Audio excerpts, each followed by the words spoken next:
Greetings, everyone, and welcome to the 177th edition of Cinema Effect. I'm Zac, and I'm joined by Tamura Morrison's number one hater, Jayden. G'day. G'day. I can't wait to in-depth break down his performance as Captain Rex. Yeah. We'll try and leave it be. We'll try. Jayden, you'll come up with something to say about him, I'm sure. If you give me time, I will. Yeah, for sure. Wait, have you seen I'm wearing my Perth shirt? I did it on purpose. Yeah, it's franchise. Yeah, I know what you think about that. But I did it because Fitzy's with us in spirit while he's in my homeland, I wanted to make sure I represented that. I don't know. You think he's like really bored right now, don't you? Is that what you picture? What else are you going to do in fucking Perth? Yeah, there's nothing there. I'd like to. Well, okay, it's Saturday morning. The only TikToks I get from people coming out of Perth is how to leave Perth. There's nothing to do in Perth, and Perth is shit for young people.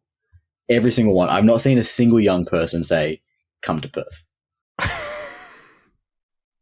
Oh, okay. I mean, I can't argue with your TikTok algorithm, Jayden, but I don't know. I'm really hopeful right now. Like Saturday morning, I want Liam to come back next week and tell us all about Saturday morning. Everything's closed. No. The old people smell wafts over Perth. Oh my God. Most isolated city on earth, everyone's sweaty as a result, because you sort of picture like a desert environment.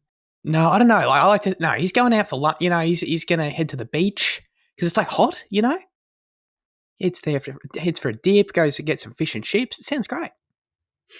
I'm not winning anyone over, am I? I'm really sad. Liam will come in next week. I want intro next week. I'm pledging that Liam's going to defend Perth. I really hope so. Anyway, I really need it for my soul. Ladies and gentlemen, this is Cinema Effect, the podcast where we review and talk about a different movie every single Monday. Well, usually it's a movie, but this week it's a television show by the name of Ahsoka. The season finale, episode 8, part 8, aired on Disney Plus on October 4th, 2023. It was created and written by Dave Filoni. Praise Dave, thank you. It's an action drama, and the synopsis says, after the fall of the Galactic Empire, former Jedi Knight Ahsoka Tano investigates an emerging threat to a vulnerable galaxy. Very good, very good. Jayden, we talked about this a little bit. So a couple of weeks ago, we caught up a little bit about the show. I hadn't seen the finale yet, so I haven't got your freshest thoughts. I want to get your freshest thoughts. Yeah, let us know what you thought of Ahsoka overall. And maybe, I don't know, give a little bit of background into sort of maybe your stance on how familiar you are with the character and all that kind of stuff beforehand, because I feel like it's fairly important. So I've been with this character from the start, Like Clone Wars was the main Star Wars that I grew up on, Everyone says they grew up on Star Wars. For a lot of people it's the movies, but for me it was the Clone Wars, and starting with the first movie and then like the entire series. And then, in Rebels again. So like this is a character I'm very familiar. I haven't read the books, but like every screen adaptation I've consumed with this character. Yes. And it's a character I love, like genuinely love. She's fantastic in Star Wars, and I think every edition of her has really kind of only added to the character, which is rare. Yeah, and I think that continues here. I think it starts off not shaky, but quite typical of Disney Plus kind of Star Wars. But then I think once it reaches the back half of the season, I think it really feels like Dave is getting his element, and it feels like he's starting to get animated Star Wars again, but just without the animation, where you're starting to get the Star Whales and the magic and all this other shit. And you're starting to get more of these characters that you were first introduced to, nearly a decade ago, in some cases. And it did end up, like that second half of the season did end up being a really strong kind of Star Wars product to me. I'm not really sure what the kind of opinion is from critics or public alike, to be honest. I haven't really seen too much about like reviewing Let's keep it that way. That way. We don't want to look at this. But no, yeah, I did really like it. Yeah. Cool. Yeah, I'm in total agreement about that. Like there's so much stuff that just does feel really authentic to Star Wars animation, and I'm sure it's just really different for live action Star Wars, which I love. I love seeing that transition, and there's so many different aspects of that we can talk about. But overall, I really enjoyed the show. There were a lot of smiles on this face watching this every week, let me tell you.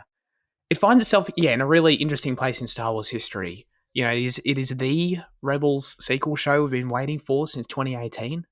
The story that was teased in that epilogue. Dave said at that time, that for him that the epilogue of Rebels was one story ending and another beginning. Well, now we've got that new story, and I'm still sort of giddy about that. I'm really excited about the fact that we have it. That's still with me. I'm so invested in it. But I would bet my bottom dollar. The weird thing about it is that I would bet that Dave at the time never would have thought that he was going to do this in live action before The Mandalorian. Like I almost guarantee he would have had the expectation he was going to do a new animated show. So it's just so interesting him doing a show in live action to an animated show that, where the format was 20-minute episodes, 22 episode seasons with the same characters in a totally different medium and format. It's just such an interesting sort of position for him to be in, I think. It just changes everything about the approach and how we view it, because it sort of has to slide into this weird spot, into the Mandalorian mold, basically, in the timeline, of course, after Return of the Jedi, but also it has to slide into being live action, being 8 episodes, shooting on the volume, stagecraft, which is always something that comes up with these shows, and how it looks and everything that comes with that. So yeah, that's a lot for existing fans. I still feel, you know what I mean? Like that's a lot for us to get used to, with the new character, the new actors as well, of course, and then there's, of course, the whole other aspect of do people who haven't watched the animated shows, are they going to care about this shit? Because it's a huge step for the character of Ahsoka taking center stage as the premiere product on Disney Plus. And I still don't really know how well it landed in that department.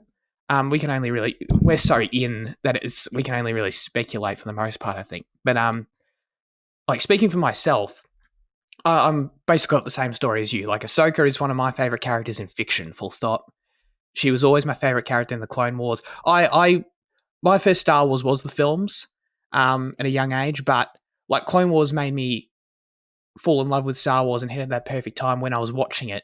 It was my weekly Star Wars. It was what made me understand Star Wars in a whole new way, and get invested in it to that next level. And so that's why the show is really important to me. And she was always my favorite character in the Clone Wars, going back to when I was 8 years old, So I think everything they've done with her in animation since has been brilliant.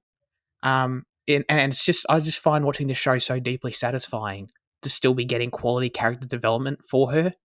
And she's, as I said, she's more relevant than ever. I think that's the mark of a great achievement for, anybody who's worked on this character and who's been involved, because it's not like, oh, it's Star Wars, so people are obviously going to like it necessarily. I know some people feel that way, or it's like, oh, you're a Star Wars fan, so of course you're going to like it. I sort of feel like the exact opposite. I feel like Star Wars fans hate Star Wars, and people didn't like Ahsoka at first, all the adult fans whined about her. Yeah. So, and that's the reality. So, I think the fact that her story's persistence and its growth to now being the center stage of Star Wars, says it all. It says it all for how good it is, in my opinion. So, and as cringe as it is to say, because we all know Star Wars fans say this shit all the time, and it's so cringe. But this show, in all honesty, this is the most I've ever felt this way. This show really did save my interest in the Mandoverse. I don't want to say it saved Star Wars, but that's ridiculous. But it saved my interest in the Mandoverse for sure. If you told me Dave was doing a movie in this time period and it was just dealing with Mando and the Book of Boba Fett after Mando season 3 and all this sort of shit that we've had, I'd be so deflated about that. You know what I mean? But this show comes in, swoops in, and now I'm stoked for the potential of that movie. And sure, there's might be some little things that they deal with in it that aren't my favorite. We'll see. But overall, I really love the direction he's taking this overall arc of this story, and where the show ended and what's going to come next. It's all actually exciting to me. So, yes, shockingly, Zach liked Ahsoka. Who would have thought? But I'm glad we seem to be pretty well on the same page there. How accessible do you reckon? I know we can only speculate, but how accessible do you reckon the show was for new viewers in the end? Because it's one of those things where I can talk. We're going to talk about how much we love the show, I think, for a lot of it, but can we recommend it to people who haven't seen the animated shows? It's a tricky one, I think. Well, Liam was asking about should he watch it or should he not? And Okay, Like right. I first told him hold off on it because has he said that he's like watching Rebels or parts of it at least or something like that, right? Don't think so. No, Well, I think okay. he'd watched a little bit of Clone Wars, I think, at Clone some Wars, point. But yeah. because I think when he first asked about it, I said don't watch it unless you watch Rebels or Clone Wars first. But then I think we'll chat about it a few weeks later, and I was like, yeah, you just watch it. Just kind of like just to because I like it is I think it is a strong Star Wars product. Which right. Your comments about don't be aware of what everyone else is saying makes me think is an unpopular opinion. Oh, sorry. I just meant like I have seen a little bit, but I don't really know what anyone thinks either, okay. and I want to keep it that way. Yeah, Right, fair enough. Yeah, because it's going to be toxic. No, I think it's easy for people. I think it'd be easy for people to fall into. Okay. Not easy, okay. But sorry, but like it's like I don't think I'm be overly apprehensive about character unfamiliarity. Yeah. Okay. Especially with some characters we'll get into that sort of feels like it's almost a sort of not a reset, but like it's sort of they begin their own new story in the show anyway. I'm thinking about Sabine when I say that. So yeah, no, that's a good point. I think it's for me thinking about that question. It's like sort of to what extent, I guess, because I watched it with our friend's dad as well, and he's never seen any of the animated shows, and he seemed to enjoy it as a Star Wars thing. With cool stuff happening, lightsaber fights, interesting character. That's great, but I didn't personally. I don't want to speak for anyone. I didn't personally get the feeling that he was like had a huge investment necessarily, and I felt a huge investment in this show, So I guess I think it's going to be enjoyable for anyone, no matter what. But I wouldn't be surprised if like mileage will vary on like how much, If it was like I could see. I don't know if Fitzy's watching it or not. I'd be interested. I don't want to speak for him, but I'd be interested. Like I wouldn't be surprised if Fitzy watched it and he was just like, yeah, it was good, yeah, it was fine, As a result of that lack of investment, because it is sort of just in a lot of ways, it does feel like a lot of it is like made for us, but it's also the show is pretty classy. Yeah, we do. But yeah, though the show does handle like introing the different concepts from the different shows fairly seamlessly. I think like the way they bring up Kanan and stuff is always nice and makes sense to people who haven't seen Rebels, I think. All right, let's just dive right into this right now. The show's called Ahsoka, Jayden, and Rosario Dawson plays Ahsoka in this show. I know we've had some differing opinions on this over the years since 2020, and she came into Mandalorian as the character for the first time. Now that the show's said and done, though, I need to ask you how you felt about her performance as it ended, and where she took Ahsoka in the show. It's still not my favorite, and I don't think it never will be, because I think there's always going to be a difficulty in translating the character from animated to live action. I don't mind it, I guess, in the end is where I land. Where I think she's serviceable, and it does excite me to see the character on screen, but like I think a character like Ahsoka is at her strongest in the animated. Well, from what we've been given, I think the everything points towards the character being strongest in the animated universe, right, where she can have a fun, where she can be camp and quirky and funny, and where she can have the acrobatics, and her design is right. But I think Rosario is a fine choice. I think she does fine with the character. Yeah, but it's never going to be quite fully there for me. Gotcha. It's a good point about the acrobatics. Actually, that is lost for sure, and that is something that's always there in in the action scenes in the animated stuff. Yeah. Okay. So it's like you really enjoy seeing the character continue, but it's like Rosario doesn't necessarily elevate any of it for you. It's just like she's doing a good job. Okay. Yeah. Okay. Yeah.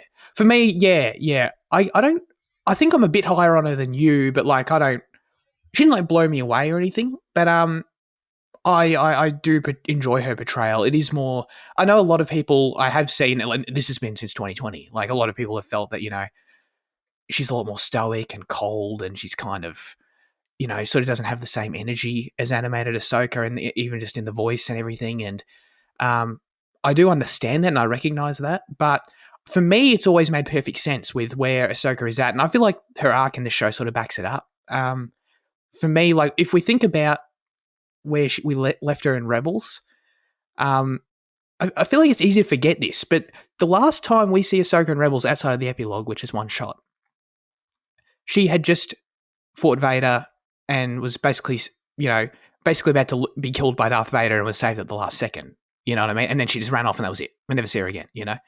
And I feel like it's easy to overlook that because it's such a quick moment and because it's spread out over 2 seasons with the World Between Worlds and all that crazy shit that happened. And by the way, we probably will. I don't want to be too explicit, but I feel like it is worth saying we're going to we'll spoil Rebels a little bit here, you know, when it comes up. But anyway, Ahsoka, but we basically left at Rebels with Ahsoka at her lowest, and it's easy to forget it, I think, because it's never really dealt with in the show. And I can't imagine, you know, the trauma that she went through as a result of that. So I feel like picking up her story, and she's a bit more distant, she's a bit colder. And then that, you know, they deal with that in this show. It sort of all makes sense to me. It sort of works. But yeah, I don't know. I guess I sort of understand a little bit where people come from with that.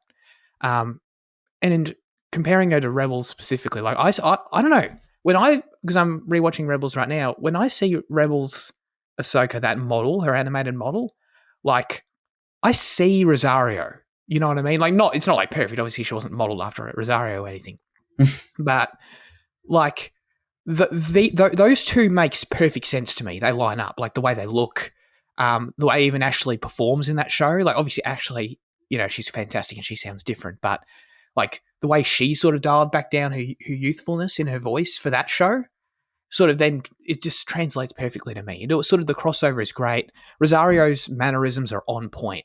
You know, whenever she always does this thing in scenes, you know, in dialogue scenes when Rosario's standing there and she's like holding her arms like this and she's like crossing her arms and doing all this sort of thing, like all that stuff. If you like go and watch any Rebel scene on mute, it's like it's all there in the animation. You know, you can tell that she studied the character, and that's just really great. I really think she nailed that aspect of it.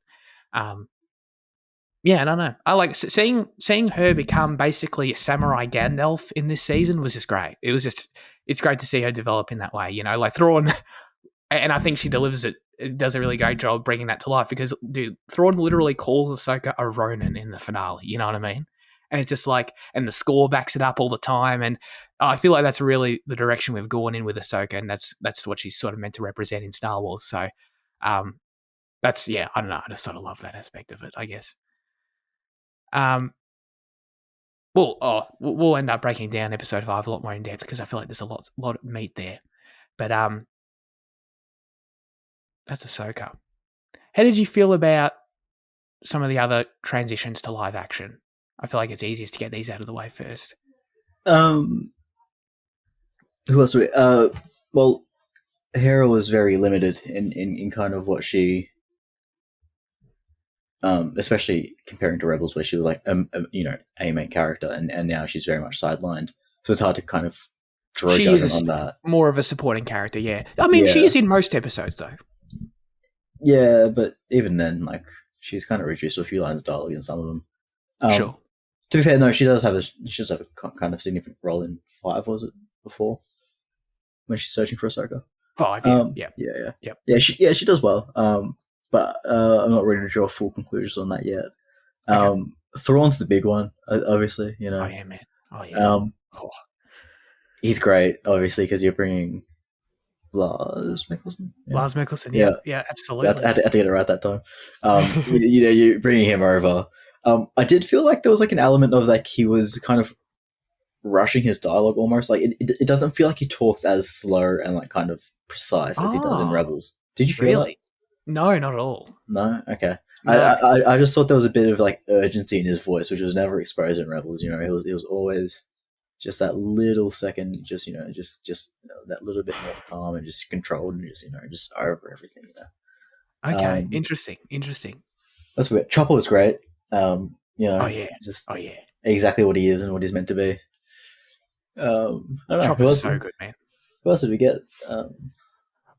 Sabine, right? That one. Yeah, absolutely. I sort of want to tackle Sabine separately, but Separately? Okay. A little bit. I got a bit to say about Sabine, to be honest, but yeah, it is interesting. Like for me with Hera, I think there's enough for Hera to judge here. Yeah. And I really enjoyed Mary Elizabeth Winstead's performance. Like I know we've talked about it a few times actually, but dude, that scene in episode 2 with her and Chopper, chasing after the ship and their banter, it was spot on. It was like I don't know if it could have ever been done better in any other way. The dialogue and her delivery of it and the way she's just like the chemistry she had with Chopper, which is weird to say. She's like literally acting to no one, but it was just like spot on. I love that. And she had a lot to live up to because I love Vanessa Marshall's performance in Rebels. Like her performance in that show is my second favorite lead performance in Rebels right now. Behind Freddie Prinze Jr. He's phenomenal. So I know we love talking about Freddie Prinze Jr. But yeah, so she had a lot to live up to, and I think she did great. Chopper was obviously great. Did you get a kick out of seeing like the Ghost and the Phantom in live action? Because like that all worked perfectly too, I thought. Good question. Honestly, no, not really. Kind of forgot. It was sort of just there. Like, yeah, it was kind of just there. There wasn't really a moment about it. Yeah, yeah. Oh, but I guess that's a good thing. You sort of stop thinking. Yeah. No, that's fair enough. I mean, there was a ton of stuff. I don't know how nerdy I want to get with it, but obviously, like, did Jason annoy you? A little bit, but like he's just a child, like Mom. Yeah. Mom. yeah. He was fine. It is going to be cool. Like, I imagine in 10 years' time, he's going to be like, he's probably going to be trained by Ezra, I assume, right? Like, that's pretty cool. Yeah. And by that point, like, he's probably going to be like a teen actor, or maybe like the same kid will age up, whatever. But you imagine like an older version of that character, like being a Padawan. That sounds kind of neat. I think I'm into that. And then there was, of course, like we saw Lothal. Like, did that? Oh yeah, I think Lothal looked great. Yeah, it did. Both the city and like the kind of countryside, with the radio tower where Sabine lives now. The radio tower, so good, man. Yeah. I was actually surprised by how good it looked in live action. Yeah. I think they did it. I think they did a really great job in a lot of these areas for sure. Like, it's like I've listened to way too many Dave Filoni interviews. I apologize. I'd like to say I listened to them all just for this episode, for trivia. But it's like, Dave always says that he doesn't see animated and live action Star Wars. He just sees Star Wars, and they're just Star Wars characters. That's what he always says. And in terms of the places, the characters, the vehicles, all that kind of stuff. And like, I think he was on a mission with this show to really prove that point, and I think for the most part, he did a really, really good job. And all the directors, of course, brought that to life really well. Absolutely. How do you feel about like Thrawn's look? Pretty good, and there wasn't no complaints. No, should there be?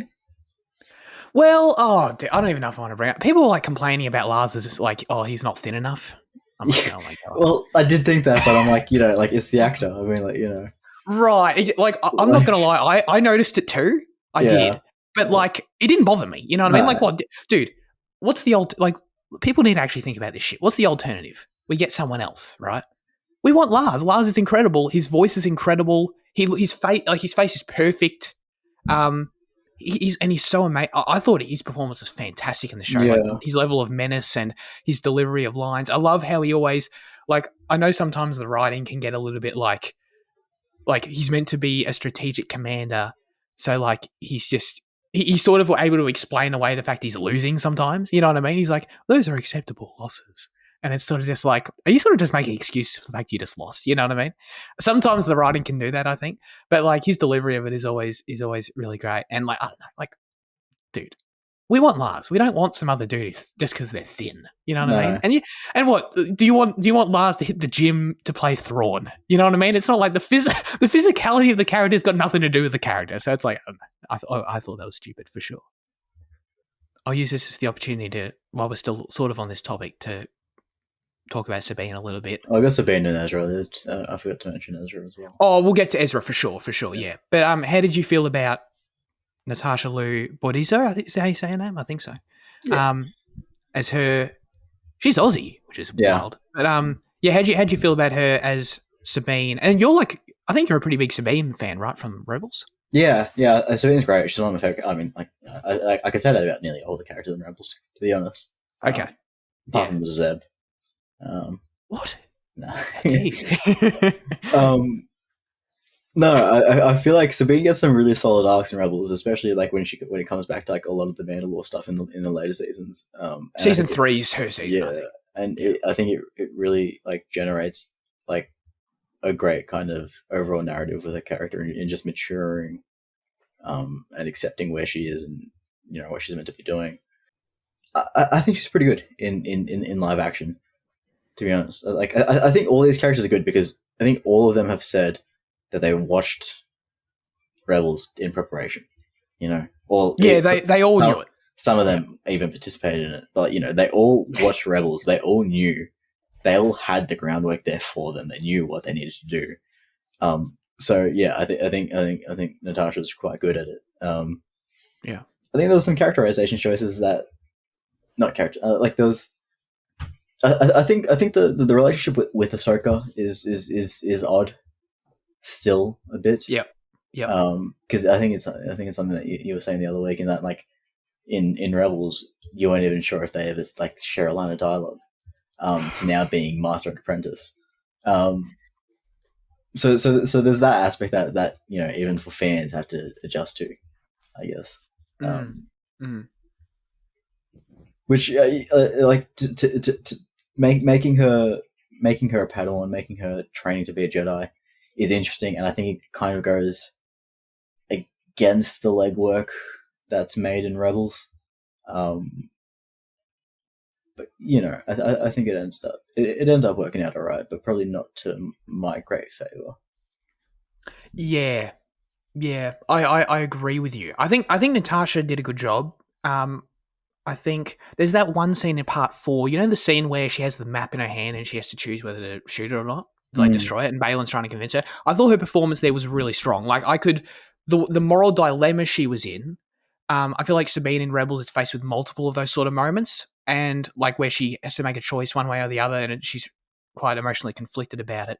And you felt that moment because, she was basically going to give up her chance of ever seeing Ezra if she destroyed the map. And I thought that was a strong scene for her. Like I could see, like that felt consistent with Rebels, in my opinion.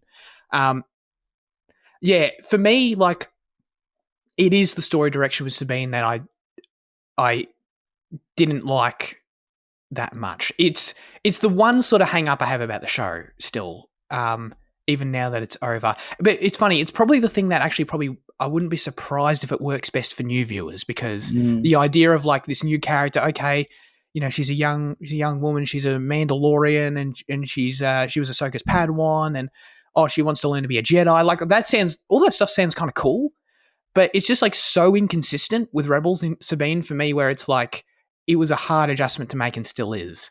The fact that Sabine is just straight up a Jedi now.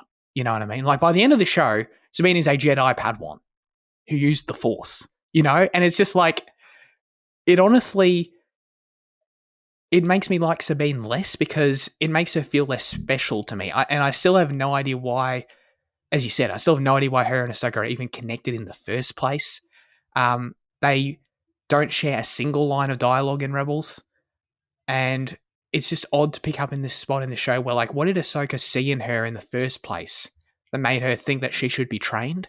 And why did Sabine want to be trained? It was just a weird disconnect that I struggled to reconcile, I guess. I'm hopeful in a few years that, we'll get that story told somewhere else, and that will help for sure. Like, I can imagine a Tales of the Jedi episode about it or something, and that might totally help me and like resolve it for me. Like that I'm open to that. But right now, and I've got nothing against the outcome of the show. It was in terms of like the fact that she used the Force and all that. Like, once from episode 1, it was clear that's the direction that they were taking. And it was more my it was more my issue with the foundation of the direction as opposed to like the result. I was fine with the result once they got there, but the foundation of the entire relationship is just sort of shaky. And yeah, I guess it's just because like I knew a lot of things about Sabine in Rebels. She's a Mandalorian. She joined the Empire. She has such a The deep family backstory. dynamics of like her actual family and like the throne to Absolutely. Mandalore and all that. It's all very Yeah, interesting. yeah. She was top contender to lead Mandalore in Rebels, like with the Darksaber, and like there's so much backstory there that's really interesting. That like potential Jedi Padawan was just so far from that it's just still a little bit odd to me that that's what it is now. You know what I mean? And her whole training with Kanan was that you don't need to be a Jedi to be able to like wield the saber. Yeah, yeah. I guess you could go back and like that is kind of a weird one. I think you could go back and read that as like maybe that was a clue that she, Kanan saw something in her that she was forced. You know what I mean? I don't know. Yeah. But it is kind of weird, and it does open this whole new thing of like, which is consistent with George Lucas's philosophy that anyone can use the Force. Like, there's nothing inconsistent about that, but it And is sort Kanan of. even says it close to that scene. He Like when he's does. He training does. her. Yeah. I think Hera says something and he like responds like like that agitated tone. Yeah, exactly. So there's nothing inconsistent about the philosophy of it. It's just it is interesting to see a character that had previously no relationship to the Force become a Force wielder in this show. That was kind of interesting for me. But I don't know. Like on the, I'm sort of skeptical, but on the other side of the coin, it is kind of cool, I guess, if you want to view it as like, oh, this is like super nerdy, but like, oh, she follows in the footsteps of Tar Vizsla. Like that's kind of cool. Mandalorian Jedi. I kind of like that in that little nerdy way, I guess. I think Yeah, I think this show has opened up a whole new demographic of people going, oh, but where was Ahsoka during this time and this time? Why wasn't she helping X and Y? So that tells I'm kind of one of them. Oh, really? Jeez, all right. I like that. That tells the Jedi episode is going to be pretty important to show her training Sabine in those years, I guess, because there's people going, "Oh, why didn't she help Luke in the original trilogy? If she didn't exist then, fuck it." Right. I actually that's a real question for me. Like, I sort of think like, I guess in the same way of like, what's Luke doing in the events of this show? You know what I mean? It's like I like to think that obviously, Ahsoka didn't exist then, and that why isn't Ahsoka in the movie? Like, I'm not saying that, obviously, but I am curious as to what she got up to in the original trilogy, because right now it is sort of like Luke Skywalker handled that, and then he like tagged Ahsoka in. You can deal with Thrawn now. Now I'm going to go and hang out on the planet. You know what I mean? I'm going to go chill. That is kind of weird, but no, I really want to know what Ahsoka was doing during the original trilogy for sure, because that's, I mean, and like you said, that's the window presumably where she first trained Sabine. It's valid to want to know what she was doing. It's invalid to criticize the character or the story for not knowing already. Yeah, I totally agree with that. Yeah, because I have no doubt in 10 years we'll know. I think so. Dave loves filling in all these gaps and stuff, so I think we will. Okay, no, that's all good. Oh, I do want to talk about Ezra. I want to leave. Should we leave? I'll leave it for a little bit later. I want to talk about some of the new characters first. And particularly, I think the villains are the new standouts of the show. And I don't know how strongly you felt about it, but for me, Ray Stevenson as Baylan Skoll was phenomenal in the show. One of the best Star Wars villains I've seen in a long time. And my interest in him in this show, and if you told me this before the show started, I wouldn't have believed you, but my interest in him surpassed Thrawn in the show. I thought Lars was great as Thrawn, as we said, but I was just so invested in this character and learning more about this character, and I thought his performance was sensational.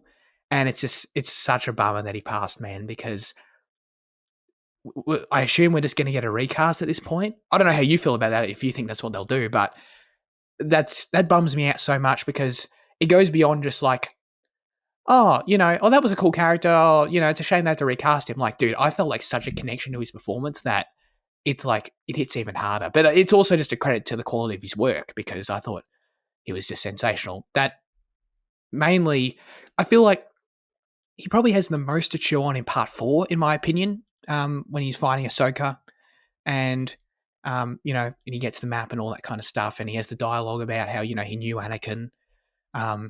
I feel like the episode's kind of named after him when it's called Fallen Jedi, And that stuff is just super interesting to me. And his motivations can still be debated, which I love, and we definitely want to debate them with you. But how did you feel about Balin? Were you as smitten with him as I am? No. Wow. Okay. All right.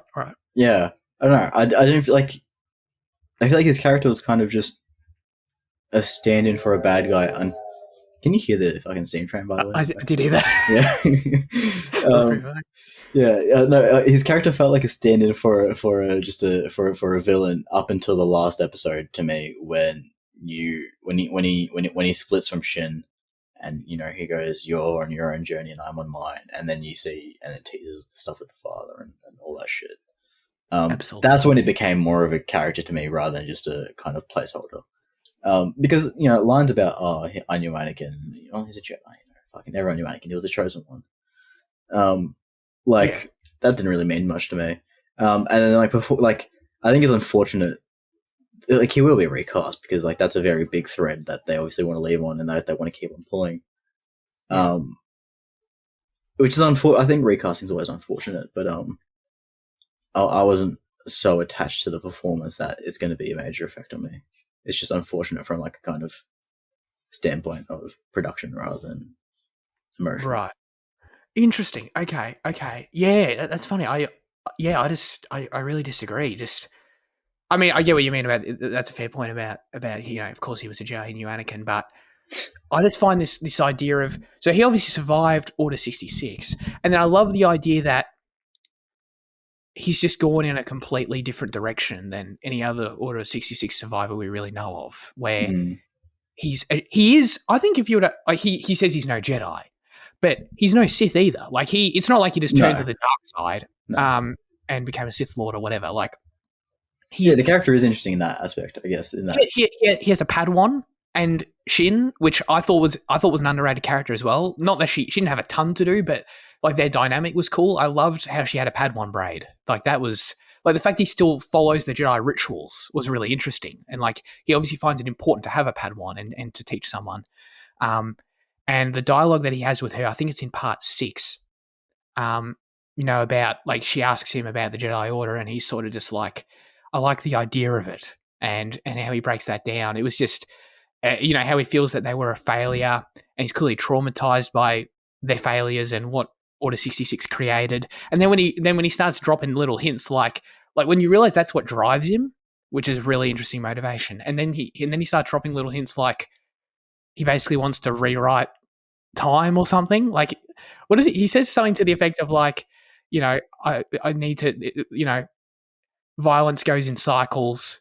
The Jedi had their time, and the Empire has their time, and he wants to stop all of the cycles of basically.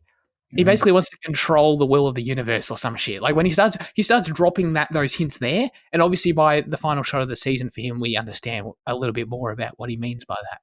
But just getting those little teasers about his philosophy and what his ambitions are, it was really interesting. Especially, I loved when he was because you're kind of why is he even doing this with Shin? Why are they here? And the fact that he straight up said, "I am seeking a greater power," and the return of Thrawn is just the consequence of it. He doesn't give a shit about Thrawn. He's just there because he knows that he seeks Peridia and he seeks the power there. And he's like, "Oh, I can help these guys. They want Thrawn. Let's team up and do that. That's just convenient for me." And but other than that, he was just a mercenary to them, as they said. So, and then really his quest begins on Peridia at the end of the season, which I don't know, it just opens a whole new can of worms for me that I find deeply fascinating. Yeah.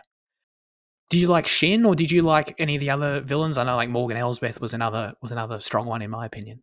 Yeah, I quite liked the kind of Night Sisters kind of side of it. Just when you see the actual Night Sisters. The actual Great Mothers, yeah. Yeah. How did they end up there? Is that meant to be their ancestral home? Right? Is that what they said? Okay. Yes. Because it seemed like they were in exile as well. Yeah. So they said that Thrawn awoke them when he arrived, so they were in some sort of hibernation of some sort. And Peridia was their ancient homeworld. They said the ancient homeworld of the Dathomiri before they obviously migrated to Dathomir at some point. So this opens up a whole new I assume you also, us being Clone Wars fans, I assume you also have a great fascination with Dathomir and the Night Sisters, and and the witch side of Star Wars, because that stuff, it was really cool learning more about it. I imagine that stuff's really interesting for new people as well, because it's like, hang on, Star Wars has witches and magic, but Yeah. we know about it. We know all about it, of course, and I just think it's great to see it here. Yeah. Yeah.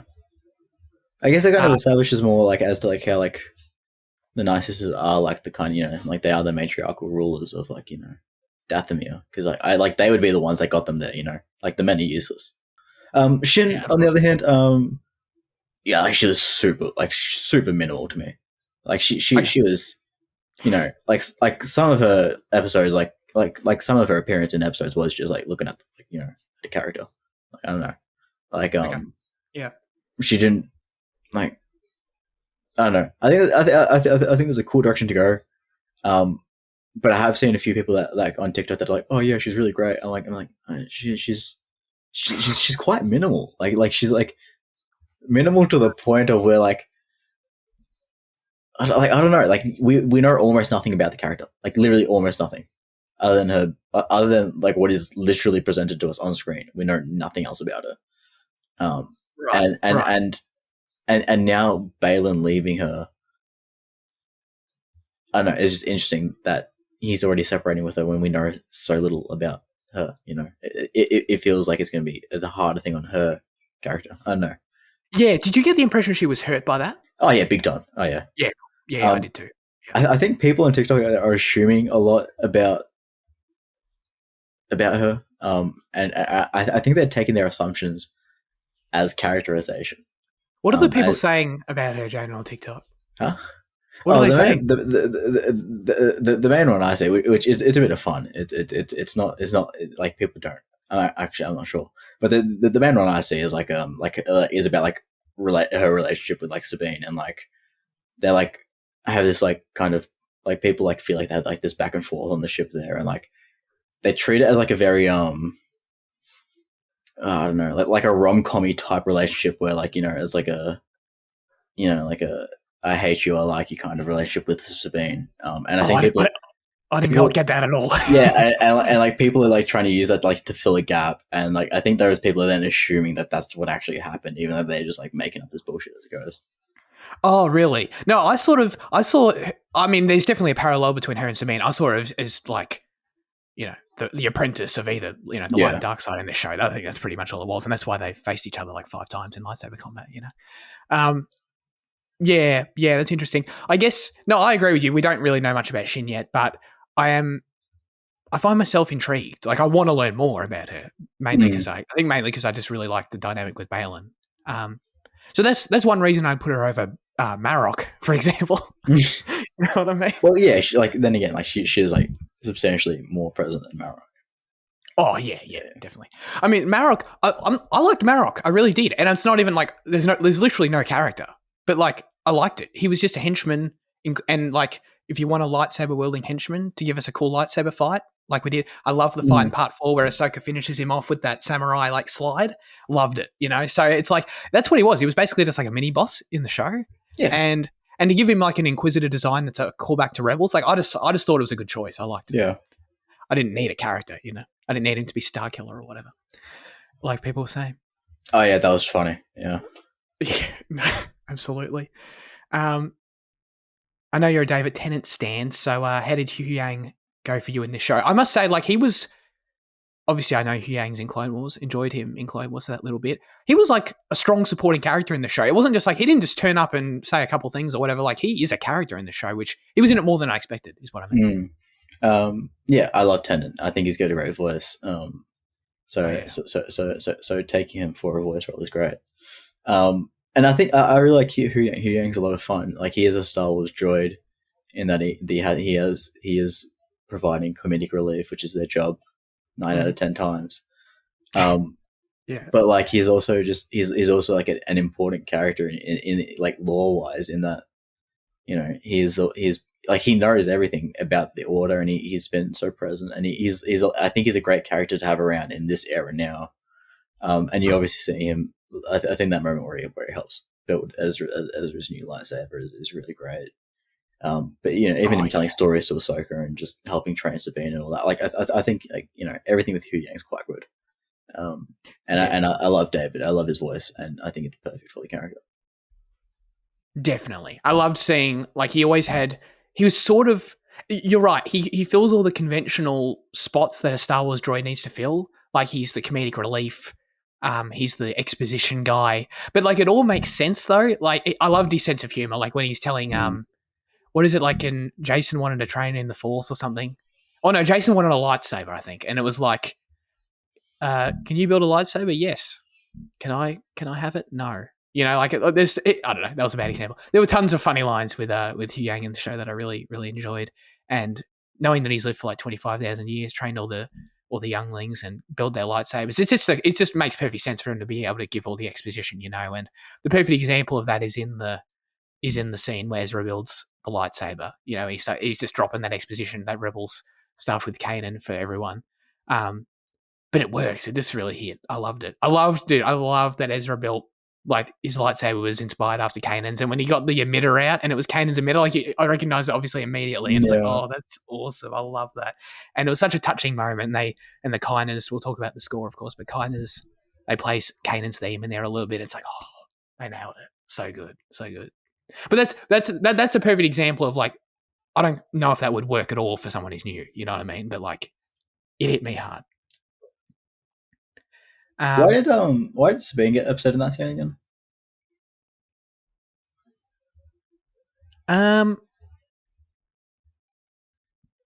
Gee, I don't remember. So she comes in and they talk a bit about Kanan. Yeah. Oh, and then, well, she's just I don't think she doesn't actually get upset in the scene, right? Because then Ezra's talking about Kanan, and then he looks back and asks, he just starts back to Sabine and he goes, "So what's the deal with you and Ahsoka?" And she's gone. She's already left. Right. And then she goes outside, and then she at that point, I feel like because she's only sort of just been reunited with them at the end of the last episode, she still feels like Ahsoka's not really supportive of her totally, you know. And then they have the heart-to-heart outside where Ahsoka's like, "I'll always be with you," you know.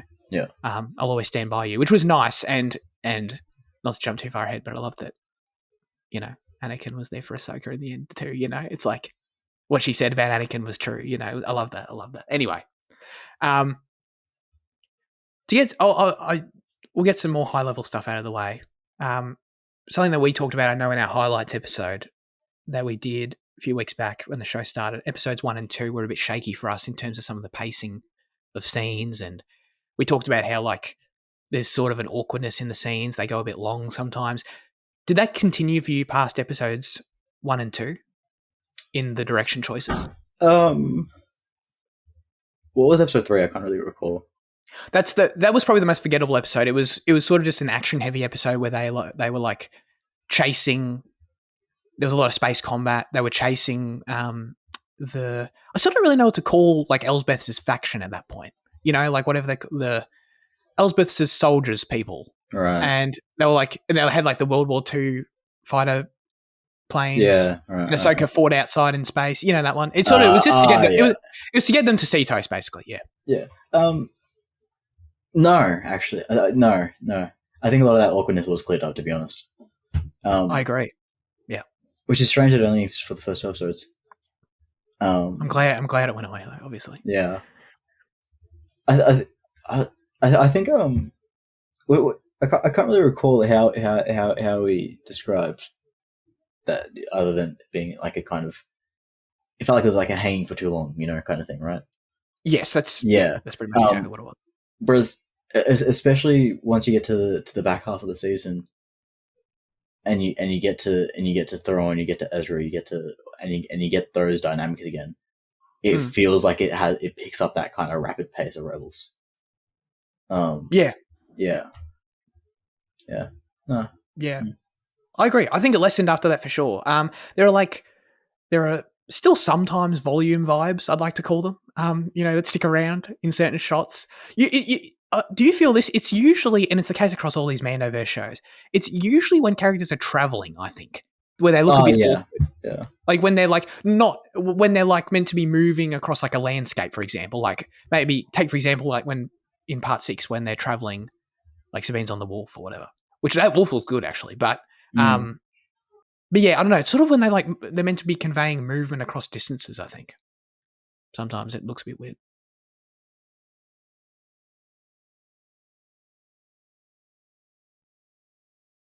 Everything okay? Yeah. Sorry. What did you say? No, you're good. There's something happening that I heard, and I was just trying to focus on. Oh, I couldn't hear anything. Okay. Did the volume bother you in this show? Because I know it's been a sticking point for you. Honestly, no. This was probably like the least I've felt it across anything we've watched. Including House of the Dragon and all the Star Wars shit. Oh yeah, I forgot about it. Yeah, that's true. This is the least I was ever bothered by it, to be honest. Yeah. Is this to you? I feel like it is an interesting, like I sort of brought up at the start, this being in the Mandoverse, which is, I don't know, should I call it that? I don't know. People call it that. I think it's fair. Yeah. It being in that spot in the timeline, where it's connected to the Book of Boba Fett, Mandalorian in minor ways. For you, is this the best thing that we've gotten from it so far? Because I know you're not a huge Mandalorian guy. 1-to-1, I think the strongest. Yeah, as an overall product, this is as an overall individual season. Yes, this is the strongest we've got. But at a 1-to-1 episode, I think maybe that those Book of Boba Fett were episodes where it cuts away to Mando are super strong in my opinion. They are really strong episodes. Yeah. Yeah. So on like an episode level, they might still be better. But yeah, as an overall season, as a story, as with everything about it, characters, locations, what it's doing, this is the best. Gotcha. Yeah, absolutely. Yeah, it's the most. That thing still trips me up about the Book of Boba Fett because it's such a mess. But it's like, yeah, if you just literally view it as the episode itself, it's like peak Star Wars. But then you like realize it's like the show it's in. It makes no sense. It's just it's. That's what I was trying to debate in my mind. I was like, am I thinking of Mando 2 or? Yeah, exactly. Yeah, they got a bit clunky with all that for sure. But that's the reason I like this show, and for me, why it's definitely my favorite. And I like Mando season 1 and 2, but it's like my favorite product of this time as well because, like, for me, this show opening with the opening crawl. Like it wasn't like full Star Wars traditional opening crawl, but you got the red text and you get a bit of a background. Love that choice. Immediately, sort of establishing that Dave's trying to tell a larger story. No filler. Feels like a movie right away, from a story standpoint. And I feel like the rest of the show really ended up succeeding with that. And I just thought it's such a departure from what's been established so far in the 4 seasons of Mandoverse we've had before this, which is so weird. It's been 4 seasons, by the way. Where it's like, I don't know. I feel like the conversation about Mandoverse shows are often like, oh, is that one's filler? Oh, everyone ends up having that debate, and it's just a whole different vibe when it's more episodic. But I love that Dave came in and it was parts, it had a crawl, it was a movie story basically, and I just much prefer that. Now that I've seen the other alternative, I even liked it more in Obi-Wan, but it's good to see it like actually have 8 full parts, that are longer episodes and all that, and to be executed well. I thought you liked Obi-Wan. I thought you enjoyed it. Yeah, I do. You just pissing me off? Yeah. Yeah, that's fair enough. Okay.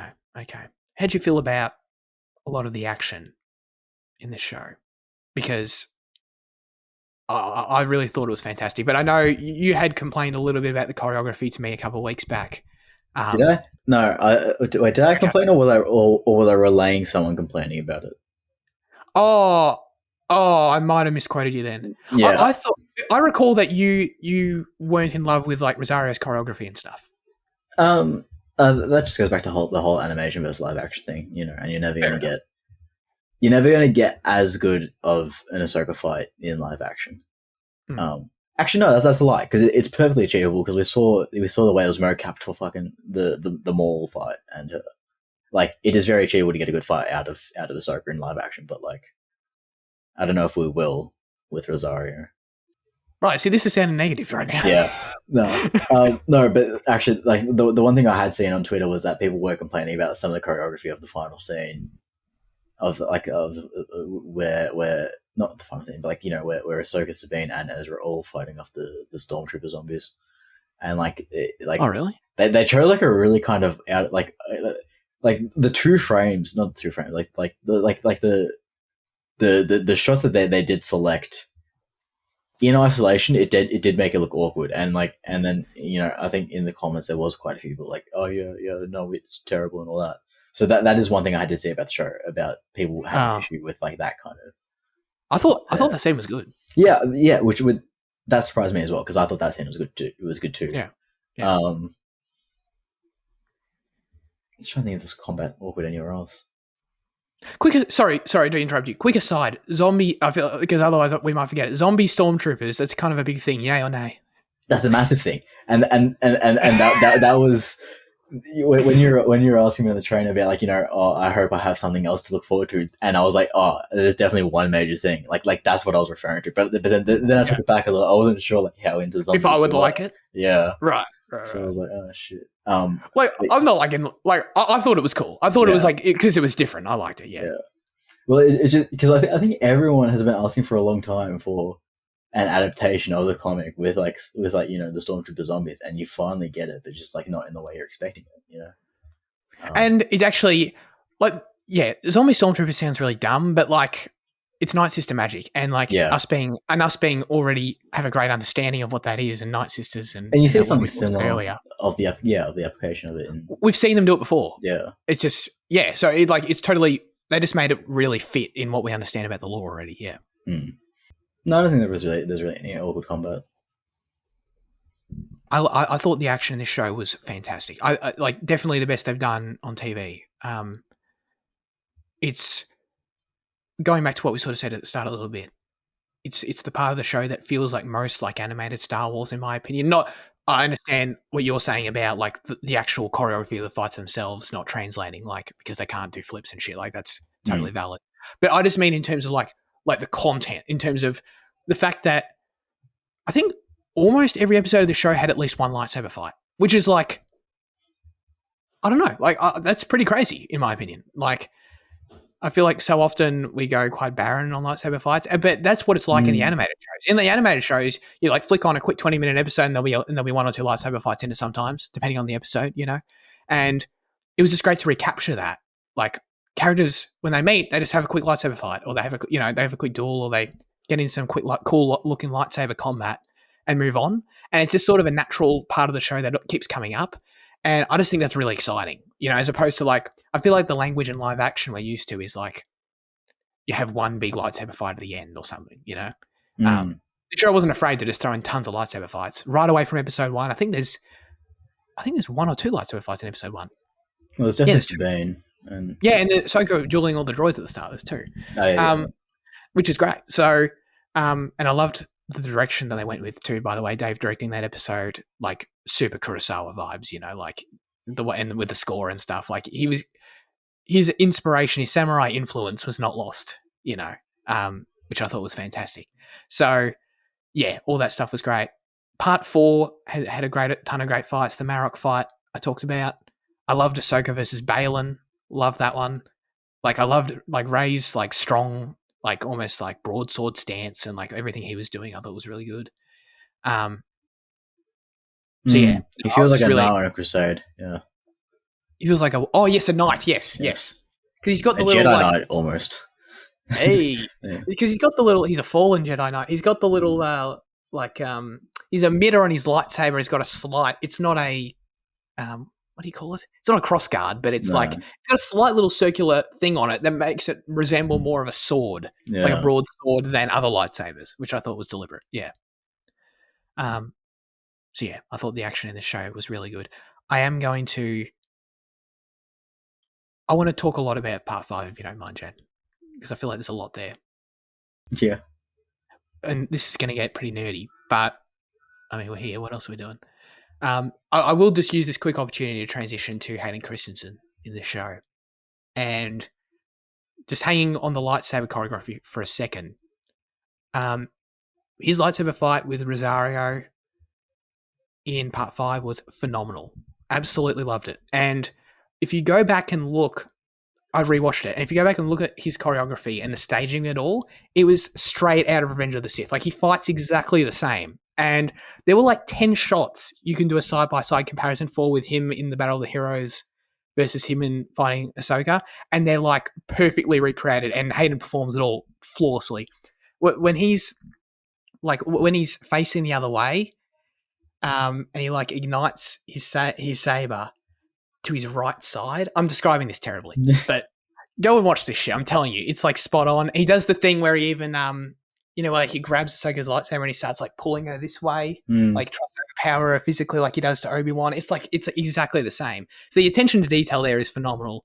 I was just I was really impressed with how much thought was put into that, and I thought he performed that whole choreography like perfectly. It was great to see him back in his element doing it again, and I mean, I got the same kick out of that when he had the flashback with you and Obi-Wan as well, but like this was extra special. I really liked it.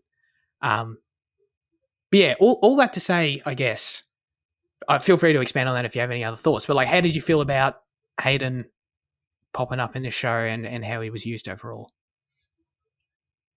And his performance, like, I feel like, I don't know.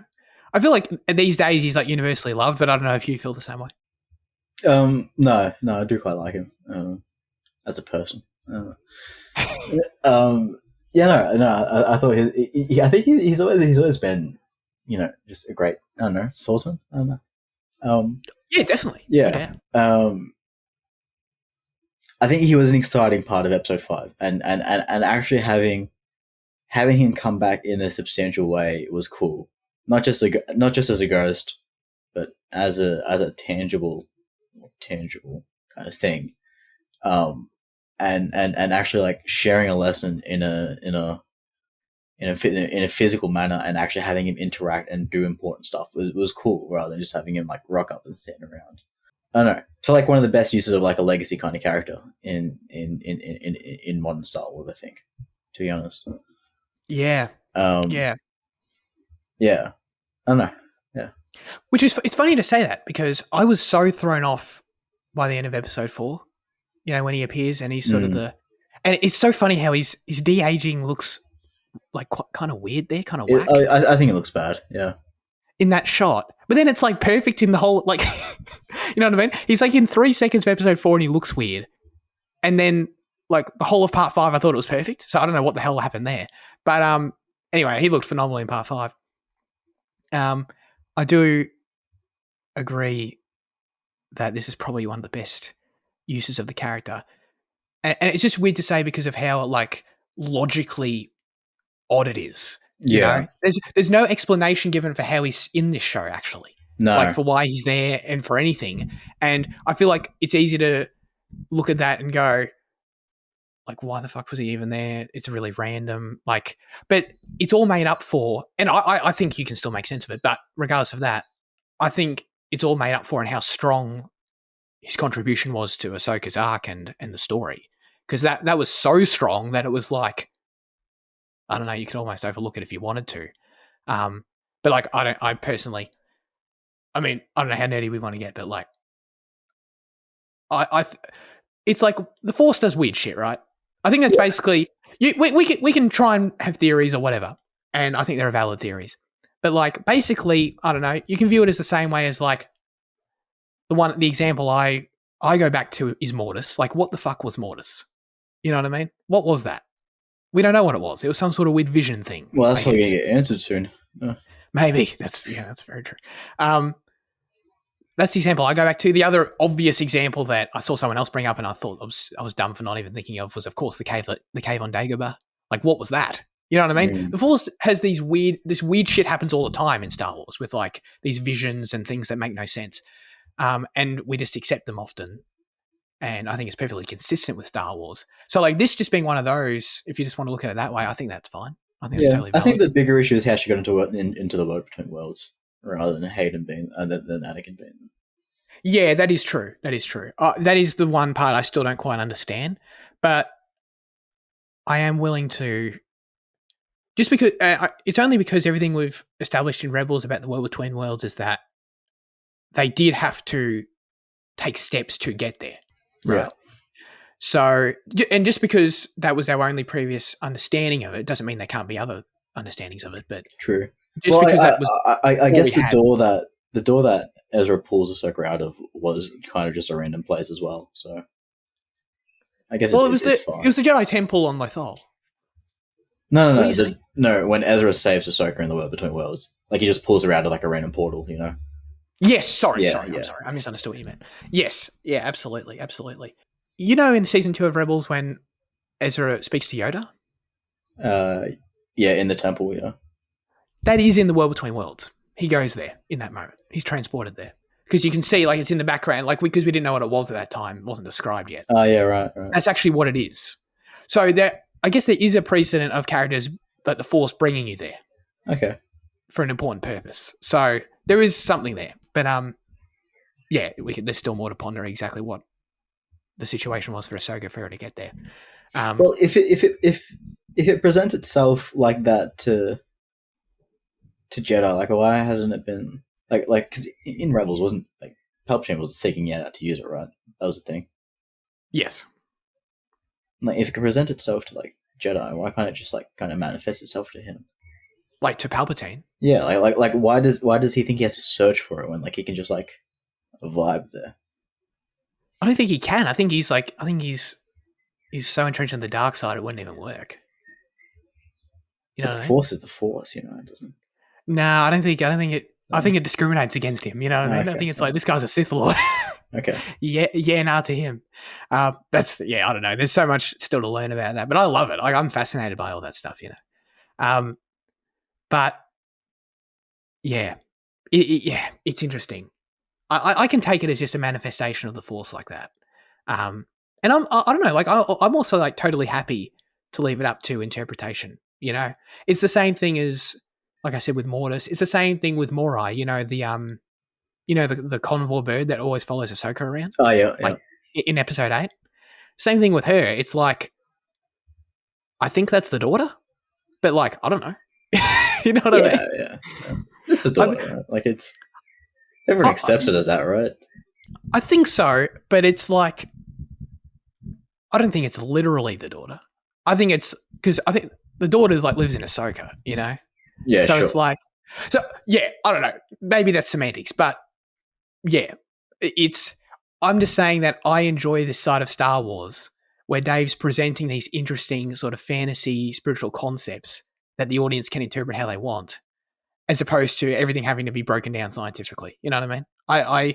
It's different to what some people get out of Star Wars, but I really enjoy it. Like the fact, I don't think he's ever going to explain Morai to us. I think we have a pretty good understanding of her, but then he also opened a whole new can of worms with the Mortis gods at the end of this show. That's going to be fun, you know. So I enjoy it. I enjoy that.